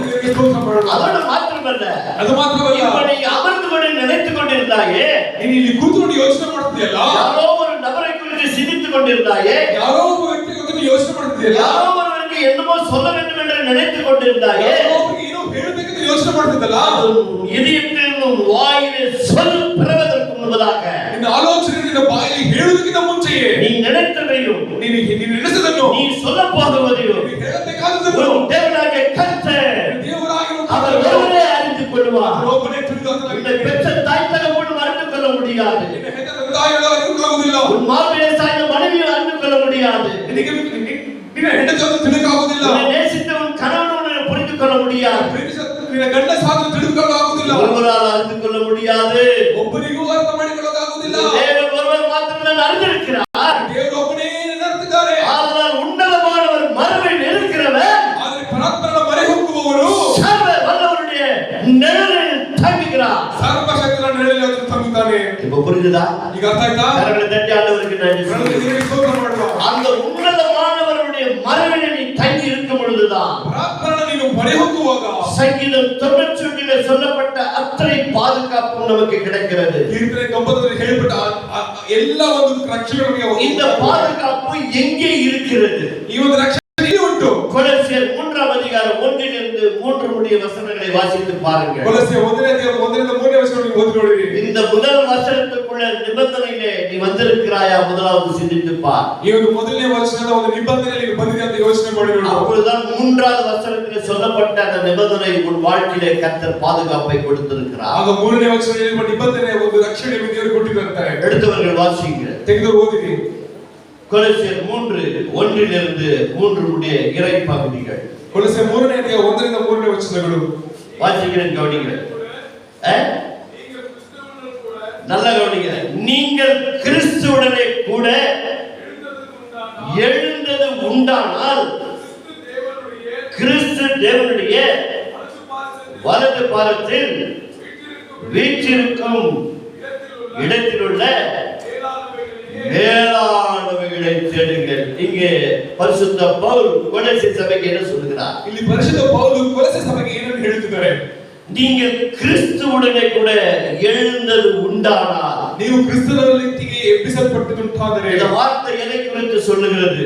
ಈ ವಾಕ್ಯವು ಏನನ್ನು ಕುರಿತು ಹೇಳುತ್ತದೆ? என்றைக்கு நான் ஆண்டவராகிய இயேசு கிறிஸ்துவை இரட்சகராக மீட்பராக ஏற்றுக்கொண்டேனோ, ಯಾವತ್ತು ನಾನು ಯೇಸು ಕ್ರಿಸ್ತನನ್ನು ರಕ್ಷಕನಾಗಿ ನನ್ನ மீட்பராக ನಾನು ಸ್ವೀಕರಿಸಿಕೊಂಡೆನೋ, என்றைக்கு தன்னை ஒப்புக்கொடுத்து முழு ஞானஸ்நானம் எடுத்தேனோ, ಯಾವತ್ತು ನಾನು ನನ್ನನ್ನು ಒಪ್ಪಿಸಿಕೊಂಡು ನಾನು ದೀಕ್ಷಾಸ್ನಾನ ಪಡೆದುಕೊಂಡೆನೋ, அன்றைக்கு பாவத்துக்கு மரித்து ನಾನು ಪಾಪಕ್ಕೆ ಸತ್ತು அந்த ஞானஸ்நானம் எடுக்கும்போது என்ன நடக்கிறது? ದೀಕ್ಷಾಸ್ನಾನ ತಗೊಳ್ಳುವಾಗ ಏನು ನಡೀತಿದೆ? ஒரு அடக்க ஆராதனை நடக்கிறது. ಅಲ್ಲಿ ಒಂದು ಮರಣ ಒಂದು ಸಂಗತಿ ನಡೀತಾ ಇದೆ. பழைய மனுஷன் மரித்து விட்டான். ಹಳೆಯ ಮನುಷ್ಯನು ಸತ್ತು ಹೋದನು. பாவத்தில் ஆதாம் வித்திலான வந்த பழைய மனுஷன் மரித்து விட்டான். ಆದಾಮನಿಂದ ಬಂದ ಹಳೆಯ ಮನುಷ್ಯನು ಸತ್ತು ಹೋದನು. அவனை மரித்ததற்கு அடையாளமாகத்தான் அந்த தண்ணீருக்குள்ளே முழுகுகிறது. ಆತನು ಸತ್ತ ಒಂದು ಅಧಿಕಾರದಿಂದ ಅದನ್ನು ನೀರಲ್ಲಿ ಮಡಗಿಸಿಕೊಂಡು ಹೋದನು. அந்த தண்ணீரிலிருந்து வெளியே வருவதுதான், ಅದು ನೀರಿಂದ ಹೊರಗೆ ಬರುವುದೇ கிறிஸ்து எப்படி நமக்காக மரித்து அடக்கம் செய்து ಕ್ರಿಸ್ತನು ಯಾವ ರೀತಿಯಲ್ಲಿ ನಮಗೋಸ್ಕರ ಸತ್ತು ಅದನ್ನು ಮಾಡಲ್ಪಟ್ಟು மூன்றாம் நாள் எழுந்து வந்தாரோ, ಮೂರನೇ ದಿನ ಎದ್ದು ಬಂದನು. அதே அடையாளமாக ಅದೇ ರೀತಿಯಾಗಿ கிறிஸ்துவுடனே கூட எழுந்தது உண்டானா, ಕ್ರಿಸ್ತನೊಟ್ಟಿಗೆ ಎಬ್ಬಿಸಲ್ಪಟ್ಟದು ಉಂಟೆಂದರೆ, அப்போது நான் உண்மையான ஒரு மனம் திரும்புதலோடு கூட ஞானஸ்தானத்தை எடுப்பேன் என்று சொன்னால், ಆಗ ನಾವು ನಿಜವಾದ ಮನಸ್ಸಿನಿಂದ ನಾವು ದೀಕ್ಷಾಸ್ನಾನ ಪಡೆದುಕೊಳ್ಳುವುದಾದರೆ கிறிஸ்து இயேசுக்குள் இருந்த அந்த மேலானவைகளை நான் தேட ஆரம்பிப்பேன். ಕ್ರಿಸ್ತ ಯೇಸುವಿನಲ್ಲಿರುವ ನಮ್ಮ ಮೇಲ್ಪಟ್ಟದನ್ನು ನಾವು ಯೋಚಿಸುತ್ತೇವೆ. இந்த பூமிக்குரிய கவலைகள் பாரங்களை அதிகமாய் தாக்காதபடிக்கு தேவன் என்னை பாதுகாத்துக் கொள்ளுவார். ಈ ಭೂಮಿಯ ಕುರಿತಾದ ಕಾರಣವನ್ನು ತಾಕದ ದೇವರು ನೋಡಿಕೊಳ್ಳುತ್ತಾರೆ. அதுதான் இரண்டாவது வசனம் சொல்லுகிறது. ಆದ್ದರಿಂದ ಎರಡನೇ ವಚನ ಹೇಳುತ್ತೆ, பூமியில் உள்ளவைகள் அல்ல, ಭೂಮಿಯಲ್ಲಿ ಇರುವುದಲ್ಲ, மேலானவைகளே நாடுங்கள். ಮೇಲಿರುವುದನ್ನು ನೀವು ಯೋಚಿಸಿರಿ. பூமிக்குரியவைகளை நான் தேடுவது தவறு என்று சொல்லவில்லை. ಭೂ ಸಂಬಂಧಪಟ್ಟವನ್ನು ಹುಡುಕುವುದರ ತಪ್ಪು ಅಂತ ಹೇಳುತ್ತಿಲ್ಲ. பூமியிலே தான் நாம் வாழ்ந்து கொண்டிருக்கிறோம். ಭೂಮಿಯಲ್ಲಿ ನಾವು ಜೀವಿಸುತ್ತೇವೆ. பூமியிலே தான் பிசாசு என்று ஒருவன் இருக்கிறார். ಭೂಮಿಯಲ್ಲಿ ಸೈತಾನನು ಒಬ್ಬನಿದ್ದಾನೆ. பூமியிலே தான் நாம் தேவனுக்கு கீழ்ப்படியாமல் பல காரியங்களை செய்து கொண்டிருக்கிறோம். ಭೂಮಿಯಲ್ಲಿ ನಾವು ದೇವರಿಗೆ ನಾವು ಅಧೀನರಾಗದ ಬೇರೆ ಕಾರ್ಯಗಳನ್ನು ಮಾಡುತ್ತೇವೆ. அவன் மேலானவைகளை தேடு என்று சொல்லும்போது, ಈಗ ನಾವು ಮೇಲಿನ ಕಾರಣ ಹುಡುಕು ಅಂತ ಹೇಳ್ತೇವೆ. மேலான தேவன் நமக்கு ஒரு பொக்கிஷத்தை கொடுத்திருக்கிறார். ಮೇಲಾದ ದೇವರು ನಮಗೆ ಒಂದು ಗಿಫ್ಟ್ ಕೊಟ್ಟಿದ್ದಾರೆ. நீயும் நானும் எப்படி வாழ வேண்டும் என்று இதில் கற்றுக் கொடுத்திருக்கிறார். ನೀನು ನಾನು ಯಾವ ರೀತಿ ಜೀವಿಸಬೇಕು ಎಂದು ಹೇಳಲ್ಪಟ್ಟಿದೆ. நான் உனக்கு போதித்து, ನಾನು ನಿನಗೆ ಬೋಧಿಸಿ, நீ நடக்க வேண்டிய வழி நான் உனக்கு காட்டுவேன். ನೀನು ನಡೆಯಬೇಕಾದ ದಾರಿ ನಾನು ನಿನಗೆ ತೋರಿಸುತ್ತೇನೆ. என் கன்னத்தை உன் கன்னத்தின் மேல் வைத்து உனக்கு ஆலோசனை சொல்லுவேன். ನನ್ನ ಮುಖವನ್ನು ನಿನ್ನ ಮುಖದಲ್ಲಿ ಇಟ್ಟು ನಾನು ಆಲೋಚನೆ ಹೇಳುತ್ತೇನೆ சொல்லி மேலானவைகளை நமக்கு கர்த்தர் போதித்து நடத்தி கொடுக்கிறார். ಮೇಲಿನ ಕಾರ್ಯಗಳನ್ನು ಹೇಳುವುದಕ್ಕೆ ನಮ್ಮನ್ನು ಹೇಳಿಕೊಟ್ಟಿದ್ದಾರೆ. இப்பொழுது மூன்றாவது வசனம் என்ன சொல்லுகிறது? ಮೂರನೇ ವಚನ ಹೇಳಲ್ಪಟ್ಟಿದೆ. தெளிவாக எழுதப்பட்டிருக்கிறது. ಮೂರನೇ ವಚನ ಹೇಳಲ್ಪಟ್ಟಿದೆ. ಏನೆಂದರೆ நீங்கள் மரித்தீர்கள். ಯಾಕಂದ್ರೆ ನೀವು ಸತ್ತಿರಲ್ಲ. அப்ப ஞானஸ்நானம் எடுக்கும் பொழுது ನಾವು ದೀಕ್ಷಾಸ್ನಾನ ತೆಗೆದುಕೊಳ್ಳುವಾಗ உயிரோடு அமர்ந்து உட்கார்ந்து கொண்டிருக்கிறோம். ಈಗ ನಾವು ಜೀವಿಸಿ ನಾವು ಕೂತಿದ್ದೇವೆ. இந்த வசனத்தை படிச்ச உடனே நீங்க மரித்தீர்கள் உடனே மரிச்ச சடலத்துக்கு சொன்னா கேட்குமா? ಈಗ ನಾವು ಸತ್ತಿರಲ್ಲ ಅಂತ ಹೇಳಬೇಕಾದ್ರೆ ನಾವು ಶವಕ್ಕೆ ಹೋಗ್ತಾರೆ ಅಂತ ಹೇಳೋದು ಕೇಳುತ್ತಾ? மேலானவைகளை தேடுங்கள் என்று சொல்லும்போது இந்த வசனத்தை புரிந்து கொள்ள வேண்டும். ನಾವು ಮೇಲಿನ ಕಾರ್ಯಗಳನ್ನು ಹುಡುಕಿರಿ ಅಂತ ಹೇಳಬೇಕಾದ್ರೆ ಒಂದು ವಚನ ಅರ್ಥ ಮಾಡಿಕೊಳ್ಳಬೇಕು. மரித்தீர்கள், ನೀವು ಸತ್ತಿರಿ. அப்போ ஞானஸ்நானம் எடுக்கும்போது பாவத்துக்கு பழைய எல்லா காரியங்களும் கிறிஸ்துவுடன் கூட நாம் மரிக்கப்பட்டோம். ನಾವು ದೀಕ್ಷಾಸ್ನಾನ ತೆಗೆದುಕೊಳ್ಳುವಾಗ ಕ್ರಿಸ್ತನೊಂದಿಗೆ ಹಳೆಯ ಎಲ್ಲ ಪಾಪದ ಕಾರ್ಯಕ್ಕೆ ನಾವು ಸಾಯಲ್ಪಡುತ್ತೇವೆ. அது மரித்து அந்த ஞானஸ்நானம் எடுத்து வெளியே வரும்போது ದೀಕ್ಷಾಸ್ನಾನ ತೆಗೆದು ನೀರಿನಿಂದ ಮೇಲೆ ಬರುವಾಗ உங்கள் ஜீவன் கிறிஸ்துவுடனே கூட ನಿಮ್ಮ ಜೀವನವು ಕ್ರಿಸ್ತನೊಟ್ಟಿಗೆ தேவனுக்குள் மறைந்திருக்கிறது. சொல்லுவோம். அல்லேலூயா. அல்லேலூயா. நீ உண்மையான ஞானஸ்நானம் எடுத்திருப்பாய். ನೀವು ನಿಜವಾದ ದೀಕ್ಷಾಸ್ನಾನ ಪಡೆದುಕೊಂಡಿದ್ದೀರಿ. இந்த இரட்சகரை எனக்கு எனக்காக மரித்தார், ಈ ರಕ್ಷಕನು ನನಗೋಸ್ಕರ ಸತ್ತನು, எனக்காக அடக்கம் செய்யப்பட்டார், ನನಗೋಸ್ಕರ ಅಡಕ ಮಾಡಲ್ಪಟ್ಟನು, எனக்காக உயிர்த்தெழுந்தார். ನನಗೋಸ್ಕರ ಎಬ್ಬಿಸಲ್ಪಟ್ಟನು. இந்த ரட்சகரை நான் மெய் தெய்வமாய் ஏற்றுக்கொள்கிறேன். ಈ ರಕ್ಷಕನನ್ನು ನನ್ನ ದೇವರಾಗಿ ನಾನು ಆರಿಸಿಕೊಳ್ಳುತ್ತೇನೆ. இதயத்தில் விசுவாசித்து ಹೃದಯದಲ್ಲಿ ನೀವು ನಂಬಿ வாயினால் அறிக்கை செய்து ಬಾಯಿನಲ್ಲಿ ನೀವು ಅರಿಕೆ ಮಾಡಬೇಕು. இனி இந்த பாவங்களுக்கு நான் அடிமையாய் போக மாட்டேன். ಇನ್ನು ನಾನು ಈ ಪಾಪಗಳಿಗೆ ನಾನು ಅಧೀನರಾಗುವುದಿಲ್ಲ. இந்த உலகத்தில் எத்தனையோ பாவ பழக்க வழக்கங்களை மனிதன் அடிமைப்பட்டு போயிருக்கிறார். ಈ ಲೋಕದಲ್ಲಿ ತುಂಬಾ ಪಾಪದ ಕಾರ್ಯಗಳಿಗೆ ಮನುಷ್ಯನು ಅಧೀನರಾಗಿದ್ದಾನೆ. அதுல ஒரு சில காரியங்களை நான் அடிமைப்பட்டு போனேன். ಒಂದು ಸ್ವಲ್ಪ ಕಾಲ ನಾನು ಸಹ ದಾಸನಾಗಿದ್ದೆ. அது ஒரு பகுதி. ಅದು ಒಂದು ಕಾಲವಾಗಿದೆ. எங்கள் முன்னோர்களால் ನಮ್ಮ ಪೂರ್ವಿಕರಿಂದ கற்றுக் கொடுக்கப்பட்ட பாரம்பரிய பழக்க வழக்கங்கள், ಒಂದು ಕಲಿಸಲ್ಪಡಲ್ಪಟ್ಟ ಒಂದು ಶಾಸ್ತ್ರಗಳು, பலவிதமான பாவ பழக்க வழக்கங்கள், ಅನೇಕವಾದ ಪಾಪದ ಕಾರ್ಯಗಳು, சுருப வழிபாடுகள், ಒಂದು ವಿಗ್ರಹಾರಾಧನೆಗಳು, விக்கிரகாராதனைகள், இப்படி பலவிதமான வேசித்தனங்கள், ಅನೇಕವಾದ ಒಂದು ಕಾರ್ಯಗಳು, விபச்சாரங்கள், மாந்திரிகங்கள், ಪಾಠಮಂತ್ರಗಳು, பலவிதமான தீமையின் காரியங்களுக்கு எங்கள் முன்னோர்கள் கற்றுக் கொடுத்து விட்டார்கள். ನಮ್ಮ ಪೂರ್ವಿಕರು ತುಂಬಾ ಕಾರ್ಯಗಳನ್ನು ಕಲಿಸಿಕೊಟ್ಟಿದ್ದಾರೆ. இவைகளெல்லாம் நாம் தெரிந்து கொண்டபடியால் ಇದನ್ನು ನಾವು ತಿಳಿದುಕೊಂಡ ರೀತಿಯಲ್ಲಿ சத்தியம் நம்முடைய கண்களை திறக்காதபடி மூடிவிட்டது. ಸತ್ಯವು ನಮ್ಮ ಕಣ್ಣುಗಳನ್ನು ತೆರೆಯದಂತೆ ಅದು ಮುಚ್ಚಲ್ಪಟ್ಟಿತು. இந்த பிரபஞ்சத்தின் தேவனான பிசாசான் நம்முடைய கண்களை குருடாக்கி வைத்து விட்டார். ಈ ಲೋಕದ ಅಧೀನರಾಗಿರುವ ಒಂದು ಸೈತಾನ ನಮ್ಮ ಕಣ್ಣುಗಳನ್ನು ಮುಚ್ಚಲ್ಪಟ್ಟಿತು. இந்த சத்திய வசனத்தை கேட்க கேட்க கேட்க ಈ ಸತ್ಯವನ್ನು ನಾವು ಕೇಳಿ ಕೇಳಿ ಕೇಳಿ எப்படி லாசருவே வெளியே வா என்று சொன்னாரோ, ಯಾವತ್ತು ಲಾಜರನೇ ಹೊರಗಡೆ ಬಾ ಅಂತ அந்த ಹೇಳಿದ್ರು, வார்த்தை எப்படி மரித்தவனை எழுப்பினதோ, ಆ ಒಂದು ವಾಕ್ಯ ಯಾವತ್ತು ಸತ್ತವರನ್ನು ಎಬ್ಬಿಸಲ್ಪಟ್ಟಿತು, அதே போன்ற சத்திய வசனத்தை கேட்க கேட்க கேட்க ಅದೇ ರೀತಿ ಸತ್ಯವಚನವನ್ನು ಕೇಳಿ ಕೇಳಿ ಕೇಳಿ உள்ளான மனுஷன் உயிர்ப்பிக்கப்படுகிறான். ಒಳಗಿನ ಮನುಷ್ಯನು ಎಬ್ಬಿಸಲ್ಪಡ್ತಾನೆ. சத்தியத்தை கேட்க ஆரம்பிக்கிறான். ಸತ್ಯವನ್ನು ಕೇಳಲಿಕ್ಕೆ ಆರಂಭಿಸುತ್ತಾನೆ. எது சரி எது சரியில்லை என்று தீர்மானம் எடுக்கிறான். ಯಾವುದು ಸರಿ ಯಾವುದು ಸರಿ ಇಲ್ಲ ಅಂತ ಅವನು ತೀರ್ಮಾನಿಸುತ್ತಾನೆ. ஞானஸ்தானத்தின் நாள். ಅದೇ ಒಂದು ದೀಕ್ಷಾ ಸ್ಥಾನ. இவர்தான் என் பாவங்களை மன்னிக்கிற மெய்யான தெய்வம் என்று சொல்லி, ಈತನೇ ನನ್ನ ಪಾಪವನ್ನು ಕ್ಷಮಿಸುವ ನಿಜವಾದ ದೇವರು ಅಂತ ಹೇಳಿ தண்ணீரிலே போய் மேலே வரும் பொழுது ಆತನ ನೀರಿನಲ್ಲಿ ಹೋಗಿ ಮೇಲೆ ಬರುವಾಗ பாவத்துக்கு மரித்து ಪಾಪಕ್ಕೆ ಸತ್ತು நீதிக்கு பிழைக்கும்படி வெளியே வருகிறார். ನೀತಿವಂತದಲ್ಲಿ ಜೀವಿಸುವುದು ಅದನ್ನು ಆರಂಭಿಸುತ್ತಾನೆ. வெளியே வந்தவனுக்கு தான் கர்த்தர் சொல்லுகிறார், ಹೊರಗೆ ಬಂದವನಿಗೆ ದೇವರು ಹೇಳ್ತಾರೆ, உங்கள் ஜீவன், ನಿಮ್ಮ ಜೀವನವು, இப்போது உங்களுடைய உயிர், ನಿಮ್ಮ ಒಂದು ಜೀವವು, உங்களுடைய ஆத்துமா, ನಿಮ್ಮ ಆತ್ಮನು, உங்களுடைய ஆவி, ನಿಮ್ಮ ಒಂದು ಜೀವವು, உங்களுடைய சரீரம், ನಿಮ್ಮ ಶರೀರವು முழுவதுமாக ಪೂರ್ಣಕವಾಗಿ தேவனுடைய பிரசன்னத்துக்குள்ளே மூடிக்கொள்கிறது. ದೇವರ ಪ್ರಸನ್ನದಲ್ಲಿ ಮುಚ್ಚಲ್ಪಡುತ್ತದೆ. அது அவர்களை மூடிக்கொள்கிறது. ಅದು ಅವರನ್ನು ಮುಚ್ಚಲ್ಪಡುತ್ತದೆ. அது அவர்களை மறைத்துக் கொள்கிறது. ಅದು ಅವರನ್ನು ಮುಚ್ಚಲ್ಪಡುತ್ತದೆ. இந்த பாதுகாப்பு இடத்திலே ಈ ಒಂದು ಆಶ್ರಯದಲ್ಲಿ எந்த சத்ரு உள்ளே நுழைய முடியாது. ಯಾವ ಶತ್ರು ಒಳಗೆ தஞ்சாவூருக்கு நன்றி சொல்லுவோம். இப்பொழுது புரிகிறதா எந்த மரணத்திலே நான் இருக்கிறேன் என்று சொல்லி? ಈಗ ಅರ್ಥಕ್ಕೆ ಯಾವ ಮನೆಯಲ್ಲಿ ನಾವು ಇದ್ದೇವೆ ಅಂತ ಹೇಳಿ கிறிஸ்து இயேசுக்குள், ಕ್ರಿಸ್ತ ಯೇಸುವಿನಲ್ಲಿ தேவனுடைய மறைவான இடத்திலே நான் உள்ளே வந்து விட்டேன். ದೇವರ ಒಂದು ಮರೆಯುವಿಕೆ ನಾವು ಒಳಗಡೆ ಬಂದಿದ್ದೇವೆ. அவ்வளவு சுலபமாக நம்மை பாவம் மேற்கொள்ள முடியாது. ಅಷ್ಟು ಸುಲಭವಾಗಿ ಪಾಪ ಆಗುವುದಿಲ್ಲ. பிசாசு அவ்வளவு சுலபமாக என்னை மேற்கொள்ள முடியாது. ಸೈತಾನ ಅಷ್ಟು ಸುಲಭವಾಗಿ ನಮ್ಮನ್ನು ಮೇರಿಸಲು ಆಗುವುದಿಲ್ಲ. இன்றைக்கு அநேகருடைய கிறிஸ்துவுடைய விசுவாசம் தவறாக சில காரியங்கள் போதித்து விட்டபடியா ಅನೇಕ ಕ್ರೈಸ್ತರ ಜೀವನದಲ್ಲಿ ತುಂಬಾ ತಪ್ಪಾದ ಕಾರ್ಯಗಳನ್ನು ಬೋಧಿಸಿದ್ರಿಂದ இந்த மாதம் முதல் தேதி, அதாவது மே மாதம் முதல் தேதி அன்று தெளிவாய் போதித்தோம். ಮೇ ತಿಂಗಳ ಮೊದಲನೇ ದಿನ ಇದನ್ನು ನಾವು ಹೇಳಿಕೊಟ್ಟಿವೆ. இந்த சாஸ்திரத்தை, இந்த மாந்திரிகத்தை எல்லாம் நம்பாதீர்கள். ಈ ಶಾಸ್ತ್ರವನ್ನು ಮಾತ್ರ ನಂಬಬೇಡಿರಿ ಅಂತ ಹೇಳಿದ್ವಿ. பலவிதமான கள்ள போதனைகளை போதித்து விட்டார்கள், அதை நம்பாதீர்கள் என்று சொல்லி சொல்லி எத்தனையோ முறை போதித்துக் கொண்டிருக்கிறோம். ಅನೇಕ ಕಳ್ಳ ಬೋಧನೆಗಳು ಮಾಟ ಮಂತ್ರದ ಬಗ್ಗೆ ಹೇಳಿಕೊಡ ನೀವು ಅದನ್ನು ನಂಬಬೇಡಿ ಅಂತ ಹೇಳುತ್ತಾನೆ ಇದ್ದೇವೆ. வேதத்துக்கு விரோதமாக போதிக்கப்படுகிறது, ಸತ್ಯಕ್ಕೆ ವಿರೋಧವಾಗಿ ಹೇಳಲ್ಪಟ್ಟಿದೆ. அப்ப அது மனதிலே போகிறது தவிர ಅದು ಮನಸ್ಸಿನೊಳಗಡೆ ಹೋಗುತ್ತೆ ಹೊರತು வசனம் உள்ளே போவதில்லை. ವಚನ ಒಳಗಡೆ ಹೋಗುವುದಿಲ್ಲ. பாருங்க, இதே சங்கீதத்துல 91ல இதே கீர்த்தனை 91ರಲ್ಲಿ வாதை உன் கூடாரத்தை அணுகாது, ಬಾಧೆ ನಿನ್ನ ಗೂಡಾರಕ್ಕೆ ಸಮೀಪಕ್ಕೂ ಬಾರದು என்ன சொல்லப்பட்டிருக்கிறது? ಏನು ಹೇಳಲ್ಪಟ್ಟಿದೆ? வாதை உன் கூடாரத்தை அணுகாது, ಬಾಧೆ ನಿನ್ನ ಗೂಡಾರದ ಸಮೀಪಕ್ಕೂ ಬಾರದು, பொல்லாப்பு உனக்கு நேரிடாது. ನಿನಗೆ ಯಾವ ಕೇಡು ನಿನಗೆ ಸಂಭವಿಸದು. இவ்வளவு பெரிய வாக்கு வாக்குத்தத்தத்தை கொடுத்தும் கூட ಇಷ್ಟು ದೊಡ್ಡ ವಾಗ್ದಾನವನ್ನು ಹೇಳಿ ಸಹ அவன் வீட்டுக்குள்ளே ஒரு மாந்திரக்க தகடு இருக்கிறது, ನಿನ್ನ ಮನೆ ಒಳಗಡೆ ಮಾಟ ಮಂತ್ರವನ್ನು ತಗಡು ಬೀಸಿದೆ, உனக்கு சூனியம் செய்து வைத்து விட்டிருக்கிறார்கள் ನಿನಗೆ ಮಾಟ ಮಂತ್ರ ಮಾಡಿದ್ದಾರೆ என்று சொல்லும் பொழுது ಈ ರೀತಿ ಹೇಳುವಾಗ இந்த வசனத்தை முழுவதுமாக மறந்து விடுகிறோம். ಈ ಒಂದು ವಚನವನ್ನು ಪೂರ್ಣವಾಗಿ ಮರೆತು ಹೋಗುತ್ತೇವೆ. எது உள்ள போச்சு? ಯಾವುದು ಒಳಗಡೆ ಹೋಯಿತು?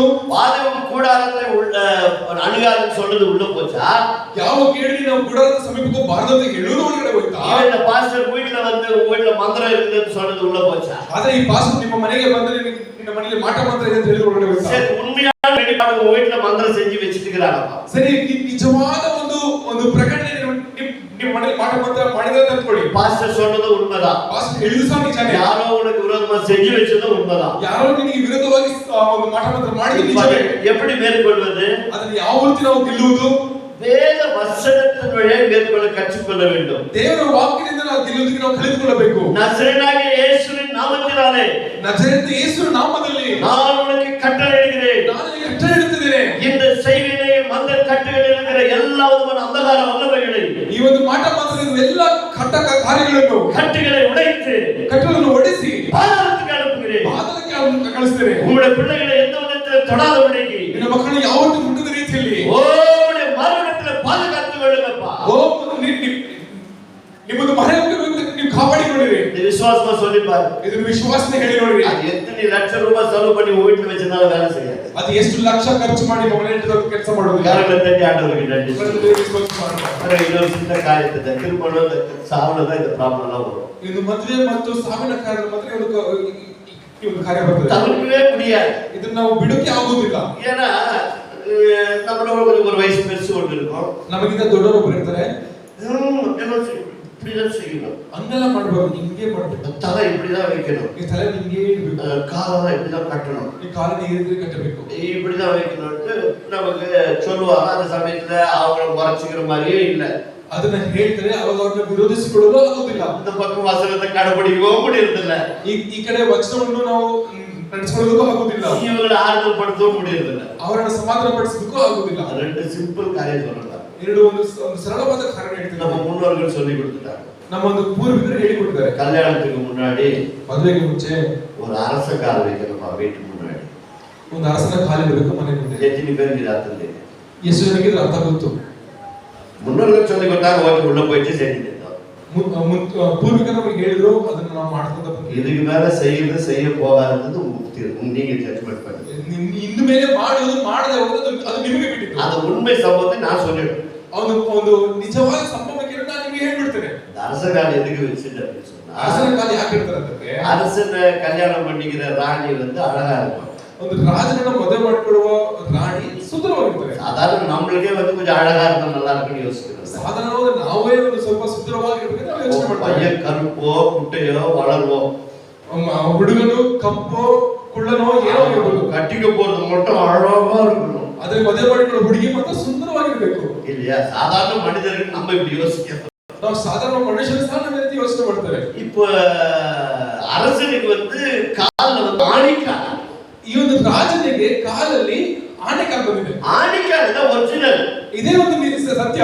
இப்போ ஆணிக்கால் இருக்கும் பொழுது, ಈ ಒಂದು ಆನೆಕಾಲ್ ಇರಬೇಕಾದ್ರೆ இப்போ பூஜாரி வந்து சில மந்திரங்களை சொல்லும்போது அவங்க ரெண்டு பேரும் சுத்தி வரணும். ಈ ಒಂದು ಆಸನೆ ಅವನು ಅದರ ಮಂತ್ರ ಹೇಳಬೇಕಾದ್ರೆ ಇಬ್ಬರು ಸುತ್ತಿ ಬರಬೇಕು. யாரும் கேலி பண்ணல, கிண்டல் பண்ணலங்க.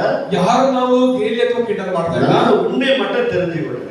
ಸತ್ಯವನ್ನು ಮಾತ್ರ ಅರ್ಥ ಮಾಡಿಕೊಳ್ಳಿ. அதை சுற்றி வரும் பொழுது, ಅದರ ಸುತ್ತಿ ಬರುವಾಗ நாம் சாதாரணமாக நடக்கிறவர்கள் சர்வசாதாரணமாக நடந்து வந்து விடுவார்கள். ನಾವು ಸಾಧಾರಣವಾಗಿ ನಡೆಯುವುದು ಅದನ್ನ ಸುಲಭವಾಗಿ ನಡೆದು ಬರ್ತಾರೆ.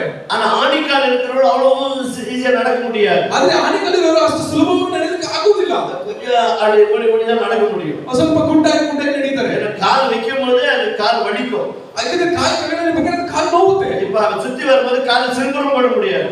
ಅಲ್ಲಿ ಸುತ್ತಿ ಬರಬೇಕಾದ್ರೆ ಕಾಲಿನ ಚಪ್ಪಲಿ ಸಹ ಹಾಕಕ್ಕಾಗುದಿಲ್ಲ. அந்த ராஜா அணிந்த சிறுபுரை நீ போய் பார்த்தனா அந்த ஆணிக்கால் இருக்கிற இடத்துல எல்லாம் பலபலமா இருந்திருக்கும். ಅವನು ರಾಜನು ಅದನ್ನು ಹಾಕಿಕೊಂಡ ಚಪ್ಪಲಿ ನೋಡಿದರೆ ಆನೆಕಾಲ್ ಇರಬೇಕಾದ ಜಾಗದಲ್ಲ ಹಳ್ಳ ಇರ್ತಾ ಇತ್ತು. குடும்பத்துல யாரா இருந்தா அந்த சிறுபுரை போய் பரிசோதித்து பாருங்க. ನಿಮ್ಮ ಕುಟುಂಬದಲ್ಲಿ ಯಾರಾದ್ರೂ ಇದ್ರೆ ಅವರ ಚಪ್ಪಲಿ ನೀವು ನೋಡಿರಿ. ஏன்னா எங்க அப்பாக்கு இருந்துச்சு, நான் பார்த்திருக்கிறேன். ಯಾಕಂದ್ರೆ ನನ್ನ ತಂದೆಗೆ ಇತ್ತು, ನಾನು ನೋಡಿದ್ದೇನೆ. வாரம் போய் மருந்து வாங்கி போட்டு இருப்பாரு, பிளைட் அடிச்சுட்டு வராது சென்டர். ವಾರ ಒಂದು ಔಷಧಿ ತಗೊಂಡು ಹಾಕ್ತಾ ಇದ್ರು, ಮತ್ತೆ ಬ್ಲೇಡ್ ತಗೊಂಡು ಅದನ್ನ ಕಟ್ ಮಾಡ್ತಾ ಇದ್ರು. சரி, இப்ப இந்த ஆணிக்கால் இருக்கிறபடியால ಆನೆಕಾಲ್ ಇರೋದ್ರಿಂದ இத வந்து எங்க வெளியே சொல்ல முடியாது, ಹೊರಗಡೆ ಹೇಳಕ್ ಆಗುದಿಲ್ಲ. ஆட்டிக்கு போகிற மனைவிக்கு சொல்ல முடியாது, ಮದುವೆ ಮಾಡಿಕೊಳ್ಳುವ ಹುಡುಗಿ ಹೇಳಕ್ ಆಗುದಿಲ್ಲ. முக்கியமா ஒரு அந்த பூஜை செய்கிறவருக்கு சொல்ல வேண்டும். ಮುಖ್ಯವಾಗಿ ಅವನು ಪೂಜೆ ಮಾಡುತ್ತಿರೋದನ್ನ ನಾನು அந்த ಹೇಳಬೇಕು. மந்திரத்தை சொல்லுகிறவருக்கு சொல்ல வேண்டும். ಅವನು ಮಂತ್ರ ಹೇಳ್ತಿರೋದಕ್ಕೆ ಹೇಳಬೇಕು.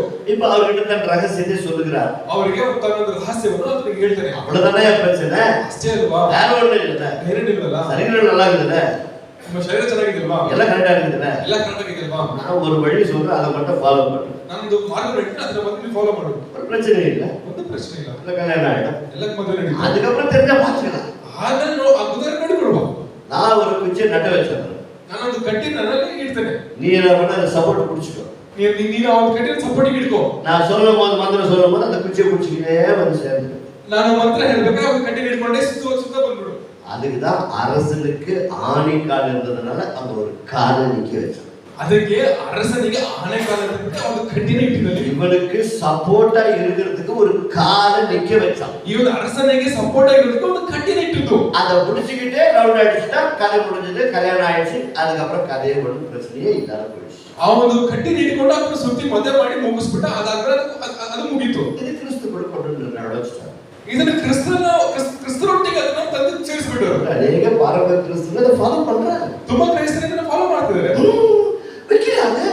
ಅದು ಇರ್ಲಿಲ್ವಾ?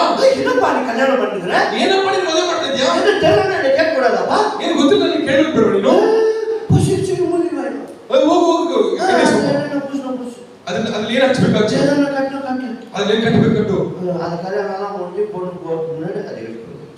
ಮದುವೆ ಎಲ್ಲ ಮುಗಿದು ಹೆಣ್ಣು ಹೋಗೋದು ಮುಂಚೆ ಅದನ್ನ ತೆಗೆದು ಬಿಡ್ತಾರೆ. புரியுதுங்களா? ಅರ್ಥ ಆಯ್ತಾ? உண்மையிலே சொல்றேன், நான் பரிகாசம் பண்ணல. ನಾವು ಯಾರನ್ನು ನಾವು ಎಲ್ಲಿ ಮಾಡ್ತಿಲ್ಲ, அறியாம செஞ்சுக்கிட்டு அவ்வளவு ತಿಳಿಯದೆ ಮಾಡ್ತಿರೋ ಕಾರ್ಯಗಳು.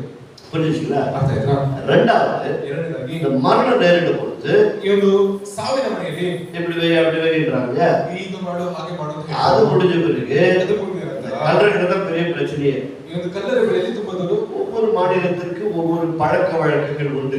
ಒಂದೊಂದು ಜಾಗದಲ್ಲಿ ಒಂದೊಂದು ಅಭ್ಯಾಸಗಳು ಉಂಟು. எல்லா மதத்திலும் எல்லா மார்க்கத்திலும் ஒவ்வொரு பழக்கங்கள் அடக்கம் செய்வதில் ஒரு பழக்கம் உண்டு. ಎಲ್ಲ ಮತದಲ್ಲಿಯೋ ಎಲ್ಲ ಜಾಗದಲ್ಲಿಯೋ ಅವರ ಒಂದು ಅಭ್ಯಾಸಗಳು ಉಂಟು. யூதர்களுக்கு வந்து இந்த துணியை சுற்றி வந்து தான் வைக்குவாங்க, அடக்கம் செய்வார்கள். ಯಹೂದರು ಒಂದು ಶವದ ಸುತ್ತ ಬಟ್ಟೆ ಸುತ್ತಿ ಅವರು ಇಡ್ತಾರೆ. அதனால லாசரு வெளியே வந்த உடனே ಅದಕ್ಕೋಸ್ಕರ ಲಾಜರನು ಹೊರಗೆ ಬಂದ ತಕ್ಷಣ கட்டை அவனுக்கு அவிழ்த்து விடுங்கன்னு சொன்னார். ದೇವರು ಹೇಳಿದ್ರೆ ಅವನು ಕಟ್ಟಿನ ಅದಕ್ಕೆ ಬಿಚ್ಚಿರಿ ಅಂತ ಹೇಳಿದ್ರು. இது நம்ம வாழ்கிற தேசத்துல என்ன பண்ணிட்டாங்க, ನಾವು ಜೀವಿಸುವ ಈ ದೇಶದಲ್ಲಿ ಏನು ಮಾಡಿದ್ದಾರೆ, ஒருவேளை வீட்டுல மறிச்சாலும் ஆஸ்பத்திரியில மறிச்சாலும் அந்த கையை வந்து இங்க கட்டிடுவாங்க.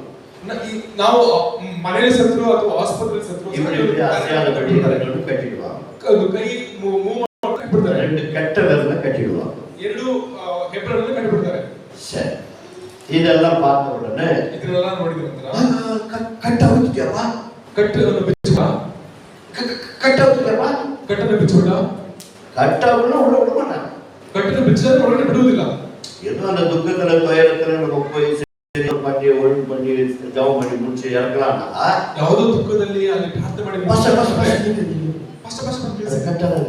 ಅವನು ಕಟ್ಟನ್ನು ಬಿಚ್ಚಿದ್ರು. இப்ப அவுக்கிறதுனால என்ன வந்துருச்சு, ಇಲ್ಲಿ ಬಿಚ್ಚುವುದರಿಂದ ಏನಾಯ್ತು? ஒன்னும் அவுக்கிறதுல ಏನಾಗಲ್ಲ. இருந்தாலும் பிரச்சனை இல்லை, கட்ட அவுக்கிறதுல தப்பு இல்லை.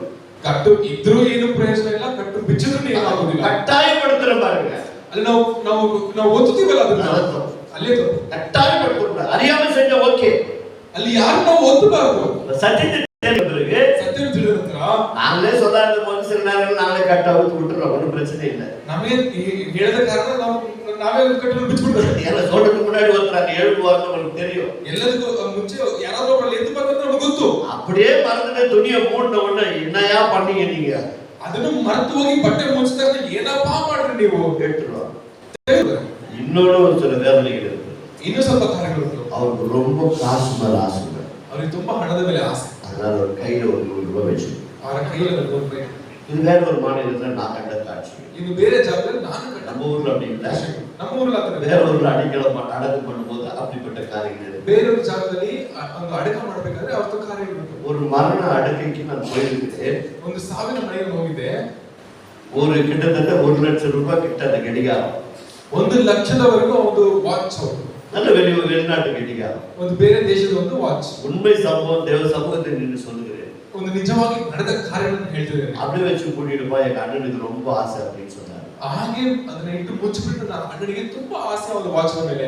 அந்த இடத்துல நான் சொல்றேன், ಆ ಜಾಗದಲ್ಲಿ ನಾನು ಹೇಳ್ತಿದ್ದೇನೆ, அப்படி அண்ணன் அந்த வாட்ச் மேல ஆசைப்பட்டது உண்மைதான். ನಿಮ್ಮ ಅಣ್ಣ ಒಂದು ವಾಚ್ ಮೇಲೆ ಇಷ್ಟಪಟ್ಟಿದ್ದು ನಿಜನೇ. அந்த அண்ணன் எந்த அளவுக்கு சந்தோஷப்படணுமோ, ಆ ಅಣ್ಣ ಯಾವ ಮಟ್ಟಿಗೆ ಸಂತೋಷ ಪಡಬೇಕು, அந்த சந்தோஷம் இன்னொரு வாழ்க்கையில் நிறைவேறணும். ಅವನ ಸಂತೋಷ ಇನ್ನೊಂದು ಜೀವನದಲ್ಲಿ ನೆರವೇರಬೇಕು. யாரோ ஒருத்தர் வாட்ச் இல்லாத இருப்பாங்க, ಯಾರೋ ಒಬ್ಬರು ವಾಚ್ ಇಲ್ಲದೆ ಇರಬಹುದು. மனமுகிர்ந்து அவங்க எடுத்து கொடுத்துரு, ನೀನು ಪೂರ್ಣ ಮನಸ್ಸಾಗಿ ತೆಗೆದುಕೊಳ್ಳು. ஐயோ எனக்கு கொடுத்தாங்களே உன்னை எப்ப பார்த்தாலும் கனப்படுத்துவாங்க. ಓ ನನಗೆ ಕೊಡಲಾದ್ರೆ ನೀನು ಯಾವಾಗ ನೋಡಬೇಕಾದ್ರೆ ಅದನ್ನ ನಿಮ್ಮನ್ನ ಕನಪಡಿಸ್ತಾರೆ. ಅವರು முடிவா சொல்லிட்டா நீங்க எடுக்கவே முடியாது. ಅದನ್ನ ತೀರ್ಮಾನ ಮಾಡಿ ಹೇಳ್ಬಿಟ್ರೆ ಅದನ್ನ ನೀವು ತೆಗೆದುಕೊಳ್ಳುವುದಿಲ್ಲ. அண்ணனுக்கு ரொம்ப பிடிக்கும், ನನ್ನ ಅಣ್ಣನಿಗೆ ತುಂಬಾ ಇಷ್ಟ. பரவாயில்ல 1 லட்சம் ரூபாய் போட்டா இருந்தாலும் பரவாயில்ல, அது மண்ணுல போயிடும். ಅದು 1 ಲಕ್ಷ ಬೆಳೆಯುವ ವಸ್ತುವಾಗಿ ಸಹ ಪರವಾಗಿಲ್ಲ, ಅದು ಮಣ್ಣಲ್ಲೇ ಹೋಗಬೇಕು. ಕರೆಕ್ಟೇ ಇಲ್ಲ, ಕೊನೆಗೂ ಬಿಚ್ಚಲಿಲ್ಲ. ನಾನು ವಿಧಾನಸಭೆ போட்டு ஜெப பண்ணி அடக்கம் பண்ணியாச்சு. ನಾನು ಸಹ ಪ್ರಾರ್ಥನೆ ಮಾಡಿ ಅದನ್ನ ಅಡக்கம் ಮಾಡಬೇಕಾಯ್ತು. யோசிச்சு பாருங்க, ಯೋಚನೆ ಮಾಡಿ ನೋಡಿ. சிலர் இருக்காங்க, ಸ್ವಲ್ಪ ಜನ ಇದ್ದಾರೆ. அதெல்லாம் கவலைப்படாதீங்க, நான் உண்மையை சொல்றேன். ನೀವು ವ್ಯರ್ಥ ಪಡಬೇಡ್ರಿ, ಇದನ್ನ ನಿಜವಾದ ಕಾರಣ ಹೇಳ್ತಿದ್ದೀನಿ. ನಾಲ್ಕರ ಮೋಟಾ ಒಂದು ಮೂಗುತಿ ಕಟ್ಟಿರಾಗ ಮೇಲೆ ಇರುವ ಒಂದು ಮೂಗುತಿನ ಕಲ್ಪಿಸು. ಅವರು பொண்ணு மேல ரொம்ப ஆசை, திருவாணியை வாய்க்குள்ள போடுறாங்க. ಅದು ಒಂದು ಬಂಗಾರ ಮೇಲೆ ತುಂಬಾ ಆಸೆ ಬಿಟ್ಟು ಬಂಗಾರವನ್ನು ಬಾಯಿಗೆ ಹಾಕ್ತಾರೆ. கொண்டு போய் வித்தீங்கன்னா ஏதோ உங்களுக்கு செலவு காசு ஆகும், ತಗೊಂಡು ಹೋಗಿ ಮಾರಿದ್ರೆ ನಿಮ್ಗೆ ಯಾವ್ದು ಖರ್ಚು ಕಾಸಾಗುತ್ತೆ. அது மண்ணுல போட்டு வேஸ்ட் பண்ணாங்க. ಅದನ್ನ ಮಣ್ಣಲ್ಲಿ ಹಾಕಿ ನೀವು ವೇಸ್ಟ್ ಮಾಡಬೇಡಿ. ஏன் சொல்ல வரேன்னா, ಯಾಕೆ ಹೇಳ್ತೀರಾ ಅಂದ್ರೆ, நீ உன்னதமானவர் மரவில இருப்பேன்னு சொன்னா, ನೀನು ಪರಾತ್ಪರನ ಮೊರೆ ಹೋಗುವನಾದರೆ, நீ சர்வ வல்லவருடைய நிழலில் தங்கியிருக்கிறாய், ನೀನು ಸರ್ವಶಕ್ತನ ಆಶ್ರಯದಲ್ಲಿ ತங்கிರುತ್ತೀಯ. இப்போது சொல்லப்பட்ட உலகத்தின் பாரம்பரியத்தில் ಈ ಹೇಳಲ್ಪಟ್ಟ ಈ ಲೋಕದ ಒಂದು ಕಾರ್ಯಗಳಲ್ಲಿ, அறியாமல் சொல்லப்பட்டு வந்த பழக்க வழக்கங்களில், ತಿಳಿಯದೆ ಹೇಳಲ್ಪಟ್ಟಿರುವ ಒಂದು ಅಭ್ಯಾಸಗಳಲ್ಲಿ நீ வெளியே வருவாய் என்று சொன்னால், ಅದರಿಂದ ಬಿಟ್ಟು ನೀನು ಹೊರಗಡೆ ಬರಬೇಕಾದ್ರೆ மேலானவைகளை நாடுவாய். ನೀನು ಮೇಲಿನ ಕಾರ್ಯಗಳನ್ನು நீ மேலானவைகளை நாடுவாய். ನೀನು ಮೇಲಿನ ಕಾರ್ಯಗಳನ್ನು ಯೋಚನೆ ಮಾಡಬೇಕು. பூமிக்குரிய காரியங்கள் அல்ல, ಭೂಲೋಕದ ಕಾರ್ಯಗಳಲ್ಲ, மேலானவைகளை நாடுவாய். ಮೇಲಿನ ಕಾರ್ಯಗಳನ್ನು. அதனால அநேக சத்தியங்கள் இதற்குள்ள அடங்கி இருக்கிறது. ಇನ್ನು ಅನೇಕ ಸತ್ಯಗಳಲ್ಲಿ ಅಡಕೆ ಮಾಡಲ್ಪಟ್ಟಿದೆ. பாருங்க, நிழல் என்று சொல்லும்போது நான் சொல்லி முடிக்கிறேன். ನಾನು ಇದನ್ನ ಹೇಳಿ ಮುಗಿಸ್ತೇನೆ. நிழல் என்று சொன்னால் என்ன? ನೆರಳು ಅಂತ ಹೇಳ್ಬೇಕಾದ್ರೆ ಏನು? இப்போது நான் இங்கே நின்று கொண்டிருக்கிறேன், ನಾನು ಇಲ್ಲಿ ನಿಂತ್ಕೊಂಡಿದ್ದೇನೆ. இந்த ஒளி விளக்கு என் மேல் படுகிறது, ಇವತ್ತು ಬೆಳಕು ನನ್ನ ಮೇಲೆ ಬೀಳ್ತದೆ. ஆனால் என் மேல் பின்பக்கத்திலே ஒளி விளக்கு இல்லாததனால், ನನ್ನ ಹಿಂಭಾಗದಲ್ಲಿ ಬೆಳಕಿಲ್ಲದ ಕಾರಣ இந்த உடலின் நிழல் இங்கே தெரிகிறது. ಈ ಒಂದು ದೇಹದ ಒಂದು ನೆರಳು ಹಿಂದೆಗಡೆ ಬೀಳ್ತದೆ. அதே போலதான் நீங்களும் எங்காவது போக வர வேண்டும் என்று சொன்னால், ನೀವು ಎಲ್ಲಾದ್ರೂ ಹೋಗಬೇಕಾದ್ರೆ ஒரு பக்கம் ஒளி இருக்கும், ಒಂದು ಕಡೆ ಬೆಳಕಿರ್ತದೆ, இன்னொரு பக்கம் இந்த நிழல் இருக்கும். ಇನ್ನೊಂದು ಕಡೆ ನೆರಳು ಇರ್ತದೆ. ஏன் இந்த கட்டிடங்களை பார்க்கிறோம், ನಾವು ಒಂದು ಬಿಲ್ಡಿಂಗ್ ನೋಡ್ತೇವೆ. நீங்க கீழே வரும்போது நீங்க இந்த நிழல் எல்லாம் இந்த பக்கம் பார்த்திருப்பீங்க, அந்த பக்கம் பார்த்திருப்பீங்க.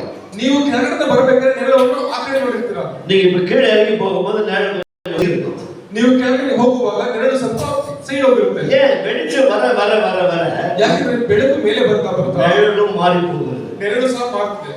இப்போ இந்த நிழல் எப்படி நமக்கு பாதுகாப்பை கொடுக்கிறது? ಈ ಒಂದು ನೆರಳು ಯಾವ ರೀತಿ ನಮಗೆ ರಕ್ಷಣೆ ಕೊಡುತ್ತದೆ? அப்ப நிபந்தனை என்ன? ಒಂದು ನಿಬಂಧನೆ ಏನು? நீ உன்னதமானவர் மறைவில் இருக்கணும், ನೀನು ಸರ್ವಶಕ್ತನ ಮೊರೆ ಹೋಗಿರಬೇಕು. அப்ப அவருடைய நிழல் உண்மையில் இருக்க ஆரம்பிக்கும். ಆಗ ಆತನ ಆಶ್ರಯವು ನಿನ್ನ ಮೇಲೆ ಇರುತ್ತದೆ. மத்தேயு 17 அதிகாரத்துல இந்த நிழலை குறித்து பார்க்கலாம். ಮತ್ತೆ 17ನೇ ಅಧ್ಯಾಯದಲ್ಲಿ ಈ ಒಂದು ನೆರಳ ಬಗ್ಗೆ ನೋಡಬಹುದು. அதன் பிறகு அப்போஸ்தலருடைய வாழ்க்கையை பார்த்து நாம் முடிக்க போகிறோம். ಅದರ ನಂತರ ಅಪೊಸ್ತಲರ ಒಂದು ಜೀವನವನ್ನು ನೋಡಿ ನಾವು ಮುಗಿಸ್ತೇವೆ. மத்தேயு 17 அதிகாரத்துல 4-5 வசனங்களை நீங்கள் வாசிப்பீர்கள் சொன்னால், ಮತ್ತೆ 17ನೇ ಅಧ್ಯಾಯ 4-5 ವಚನ ನೀವು ಓದಿದಾಗ அங்கே 4வது வசனத்தில் ಅಲ್ಲಿ 4ನೇ ವಚನದಲ್ಲಿ நம்முடைய அருமை சகோதரர் பீட்டர் அவர்கள் பேசுகிறார்கள். ನಮ್ಮ ಸಹೋದರ ಪೇತ್ರನು ಈ ರೀತಿ ಮಾತನಾಡುತ್ತಿದ್ದಾರೆ. முதல் போப் அவர்கள் இங்கே என்ன சொல்கிறார் என்று கவனிப்போம். ಮೊದಲನೇ ಪೋಪ್ ಇಲ್ಲಿ ಏನು ಹೇಳ್ತಾರೆ ಅಂತ ನಾವು ಕೇಳುವ. அப்பொழுது பேதுரு இயேசுவை நோக்கி, ಆಗ ಪೇತ್ರನು ಯೇಸುವಿಗೆ, ஆண்டவரே, ಸ್ವಾಮಿ, நாம் இங்கே இருக்கிறது நல்லது, ನಾವು ಇಲ್ಲೇ ಇರುವುದು ಒಳ್ಳೆಯದು. ஒரு கூடாரம் நல்லது, உமக்கு சித்தமானால் ಅಪ್ಪಣೆಯಾದರೆ இங்கே ஒரு கூடாரம் போடுவோம். ಇಲ್ಲಿ 3 ಪೂರ್ಣ ಶಾಲೆಗಳನ್ನು ಕಟ್ಟಬೇಕು. மோசேசுக்கு ஒரு கூடாரம், ನಿನಗೆ ಮೋಶೆಗೆ ಒಂದು, எலியாவுக்கு ஒரு கூடாரம், ಎಲೀಯನಿಗೆ ಒಂದು, நமக்கு ஒரு கூடாரம், 3 கூடாரத்தை போட்டு விடுவோம். ನಿನಗೊಂದು 3 ಗುಡಾರಗಳನ್ನು ಇಲ್ಲಿ ಕಟ್ಟುತ್ತೇವೆ. ஏனென்று சொன்னால் அவர்களை ஒன்று மூடிக்கொண்டிருந்தது. ಯಾಕಂದ್ರೆ ಅವರನ್ನ ಒಂದು ಆವರಿಸಲ್ಪಟ್ಟಿತ್ತು. ಮಾತನಾಡುತ್ತಿತ್ತು. அவன் பேசுகையில் ಅದನ್ನು ಮಾತನಾಡುವಾಗ ஒளி உள்ள ஒரு மேகம் ಈಗ ಒಂದು ಮೋಡವು அவர்கள் மேல் நிழலிட்டது. ಅವರ ಮೇಲೆ ನಿಂತಿತು. அவருக்கு நன்றி சொல்லுவோம். அந்த இயேசு கிறிஸ்து தன்னை மறுரூபமாக்கப்படும் பொழுது இயேசு கிறிஸ்து தன்னை மறுரூபப்படுத்துவாங்க. வானத்திலிருந்து ஒரு மேகம் அவரை அப்படியே நிழல் போல் காட்டியது. ಆಕಾಶದ ಒಂದು ಮೋಡವು ಅದರ ನೆರಳು ಹಾಗೆ அந்த நிழலுக்குள்ளே அவர்கள் இருக்கிறார்கள். ಆ ನೆರಳಿನ ಒಳಗಡೆ ಅವರು ಇದ್ದಾರೆ. இப்போது வானத்திலிருந்து ஒரு சத்தம் உண்டாகிறது. ಆಕಾಶದ ಒಂದು ಶಬ್ದ ಉಂಟಾಗುತ್ತದೆ. இவர் என்னுடைய நேசகுமாரன், ಇದರ ಪ್ರೀತಿಯ ಪ್ರಿಯನು, இவரில் பிரியமாயிருக்கிறேன், ಇದರಲ್ಲಿ ನಾನು ಪ್ರಿಯವಾಗಿದ್ದೇನೆ, இவருக்கு செவி கொடுங்கள் என்று ಇದನ್ನ ಮಾತನ್ನು ಕೇಳಿರಿ ಎಂದು அந்த மேகத்திலிருந்து ஒரு சத்தம் உண்டாயிற்று. ಮೋಡದ ಒಂದು ಶಬ್ದ ಉಂಟಾಗುತ್ತದೆ. அப்போ தேவனுடைய பிரசன்னத்துக்குள்ளே நாம் போகும் பொழுது ದೇವರ ಪ್ರಸನ್ನದಲ್ಲಿ ನಾವು ಹೋಗುವಾಗ அவருடைய நிழல் நம்மை மூடிக்கொள்கிறது. ನೆರಳು ನಮ್ಮನ್ನು ಮುಚ್ಚಿಕೊಳ್ಳುತ್ತದೆ. அந்த நிழல் நம்மை மறைத்துக் கொள்ளும் பொழுது ನೆರಳು ನಮ್ಮನ್ನು ಮುಚ್ಚಿಕೊಳ್ಳುವಾಗ பிசாசின் கண்கள் குருடாக்கப்படுகிறது. ಕಣ್ಣುಗಳು ಕುರುಡಾಗಲ್ಪಡುತ್ತದೆ. கர்த்தர் நம்மை பார்த்து சொல்லுகிறார், ಕರ್ತನು ನಮ್ಮನ್ನು ನೋಡಿ ಹೇಳ್ತಿದ್ದಾರೆ, இவர் என்னுடைய நேசகுமாரன், ಇದು ನನ್ನ ಪ್ರಿಯರಾದ ಮಗಳು, இவர் என்னுடைய நேசகுமாரத்தி, ಇದು ನನ್ನ ಪ್ರಿಯರಾದ ಮಗಳು, இவளுக்கு என்னை வெளிப்படுத்துவேன், ಇದರಿಗೆ ನನ್ನನ್ನು ತೋರ್ಪಡಿಸುತ್ತೇನೆ, இவளுக்கு இந்த வேத ரகசியங்களை நான் சொல்லிக் கொடுப்பேன், ವೇದ ರಹಸ್ಯಗಳನ್ನು ಹೇಳಿಕೊಡ್ತೇನೆ. ಎಲ್ಲ நிழலுக்குள்ளே நாம் போய் கற்றுக்கொள்ள முடியும். ಎಲ್ಲವೂ ನಾವು ನೆರಳಿನ ಒಳಗಡೆ ನಾವು ತಿಳಿದುಕೊಳ್ಳಲು ಸಾಧ್ಯ. அப்போஸ்தலர் 5ஆம் அதிகாரத்திலே ಅಪೊಸ್ತಲರ 5ನೇ ಅಧ್ಯಾಯದಲ್ಲಿ 14-15 வசனங்கள் சொல்லுகிறது. 14-15 ವಚನ ಹೇಳುತ್ತದೆ. யோவான் 14ஆம் அதிகாரத்திலே 12வது வசனம் சொல்லுகிறது. ಯೋಹಾನ 12ನೇ ಅಧ್ಯಾಯದಲ್ಲಿ 12ನೇ ವಚನ ಹೇಳುತ್ತದೆ. இயேசு சொன்னார், ಯೇಸು ಹೇಳಿದರು, இந்த பூமியிலே ಈ ಒಂದು ಭೂಮಿಯಲ್ಲಿ நான் செய்த கிரிகளை காட்டிலும் ನಾನು ಮಾಡಿದ ಮಹತ್ ಕಾರ್ಯಗಳಿಂದ நான் ಅನೇಕ ಅದ್ಭುತங்களை செய்தேன், ನಾನು ಅನೇಕ ಅದ್ಭುತಗಳನ್ನು ಮಾಡಿದೆ, அதிசயங்களை செய்தேன், ಅದ್ಭುತಗಳನ್ನು ಮಾಡಿದ್ದೇನೆ, சத்தியங்களை சொன்னேன், ಸತ್ಯವನ್ನು ಹೇಳಿದ್ದೇನೆ, மரித்தவர்களை எழுப்பினேன், ಸತ್ಯವನ್ನು ಎಬ್ಬಿಸಿದ್ದೇನೆ, இதை காட்டிலும் ಇதை ಕಾಟಿலும் ಅವುಗಳಿಗಿಂತಲೂ பெரிதான காரியங்களை செய்வீர்கள். ದೊಡ್ಡದಾದ ಕಾರ್ಯಗಳನ್ನು ಮಾಡುತ್ತೀರಾ. யார் சொல்லுகிறது? ಯಾರು ಹೇಳ್ತಾರೆ? உன்னதமானவர் சொல்லிக் கொண்டிருக்கிறார். ಸರ್ವಶಕ್ತನಾದ ದೇವರು ಹೇಳ್ತಾರೆ. ಸರ್ವವಲ್ಲಭನ ದೇವರು இந்த பூமியில் மனித அவதாரம் எடுத்து வந்தவர் சொல்லிக் கொண்டிருக்கிறார். ಸರ್ವಶಕ್ತನಾದ ದೇವರು ಈ ಲೋಕದಲ್ಲಿ ಬಂದಾಗ ಹೇಳ್ತಾನೆ, நான் செய்த இந்த கிரியைகளை காட்டிலும் ನಾನು ಮಾಡಿದ ಕ್ರಿಯೆಗಳಿಗಿಂತಲೂ பெரிய காரியங்களை செய்வீர்கள். ದೊಡ್ಡ ಕಾರ್ಯ ನೀವು ಮಾಡ್ತೀರಾ. இப்போது அப்போஸ்தலனாகிய பேதுரு நடந்து போய் கொண்டிருக்கிறார். ಈಗ ಅಪೊಸ್ತಲನಾದ ಪೇತ್ರನು ನಡೆದುಕೊಂಡು ಹೋಗುತ್ತಿದ್ದಾರೆ. இயேசு இந்த பூமியில நடந்து போகும்போது ಯೇಸು ಈ ಭೂಮಿಯಲ್ಲಿ ನಡೆಯುವಾಗ அவர் நிழற்பட்டு ஒருவரும் அற்புதம் நடக்கவில்லை. ಆತನ ನೆರಳು ಬಿದ್ದು ಯಾರು ಗುಣ ಹೊಂದಲಿಲ್ಲ. அவருடைய ஆணை தொட்டு சுகமானார்கள், ಆತನ ಬಟ್ಟೆ ಮುಟ್ಟಿ ಗುಣ ಹೊಂದಿದರು, அவருடைய வார்த்தை கேட்டு சுகமானார்கள், ಆತನ ಮಾತನ್ನು ಕೇಳಿ ಗುಣ ಹೊಂದಿದರು, அவர்களை தொட்டு சுகப்படுத்தினார். ಅದನ್ನು ಮುಟ್ಟಿ ಗುಣಪಡಿಸಿದರು. ஆனால் இயேசு கிறிஸ்து நிழற்பட்டு ஒருவரும் சுகமாகவில்லை. ಯೇಸು ಕ್ರಿಸ್ತನ ನೆರಳನ್ನು ಬಿದ್ದು ಯಾರು ಗುಣ ಹೊಂದಲಿಲ್ಲ. ஆனால் சாதாரண மனிதனாகிய பேதுரு, ಅದೇ ಸಾಧಾರಣ ಮನುಷ್ಯನಾದ ಪೇತ್ರನು, மீன் பிடிக்கிற பேதுரு, ಮೀನು ಹಿಡಿಯುವ ಪೇತ್ರನು, படிக்காத பேதுரு, ಓದದ ಪೇತ್ರನು, இயேசு மறுதலித்த பேதுரு ಯೇಸುವನ್ನು ಈಯಳಿಸಿದ ಪೇತ್ರನು வீதியிலே நடந்து கொண்டு போயிருக்கிறார். ದಾರಿಯಲ್ಲಿ ನಡೆಯುವಾಗ எல்லா ஜனங்களும் செய்த காரியம் என்ன தெரியுங்களா? ಎಲ್ಲ ಜನರು ಮಾಡಿದ ಕಾರ್ಯ ಗೊತ್ತಾ?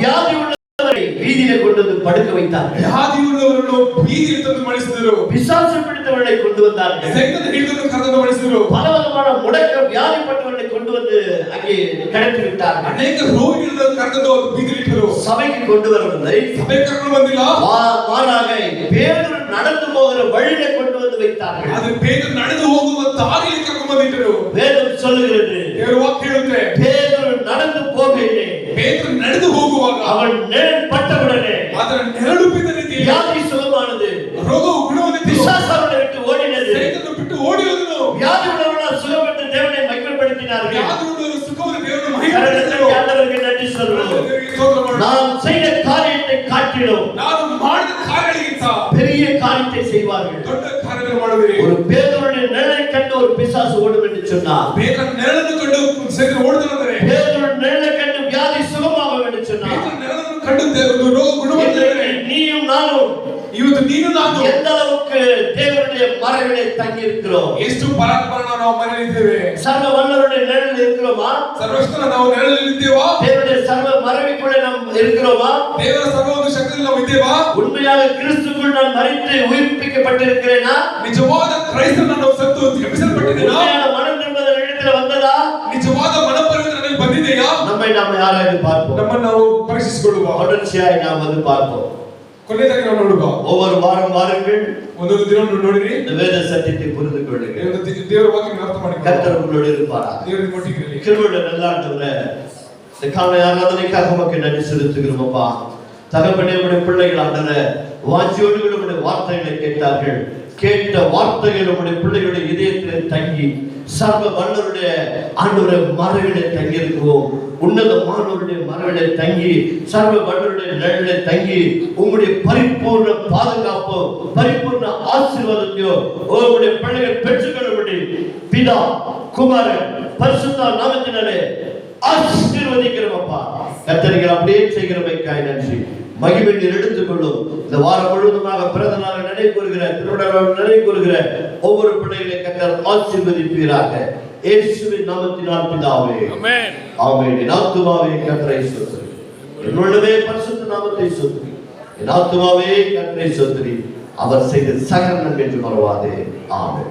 புறவாகி தேவனுடைய அன்பும் கர்த்தராகிய இயேசு கிறிஸ்துவின் கிருபையும் பரிசுத்த ஆவியானவருடைய அன்பியும் என்று அவருடைய வருகை மட்டும் நம்மை காத்து நடத்துவாராக. Amen. Praise the Lord. God bless you all.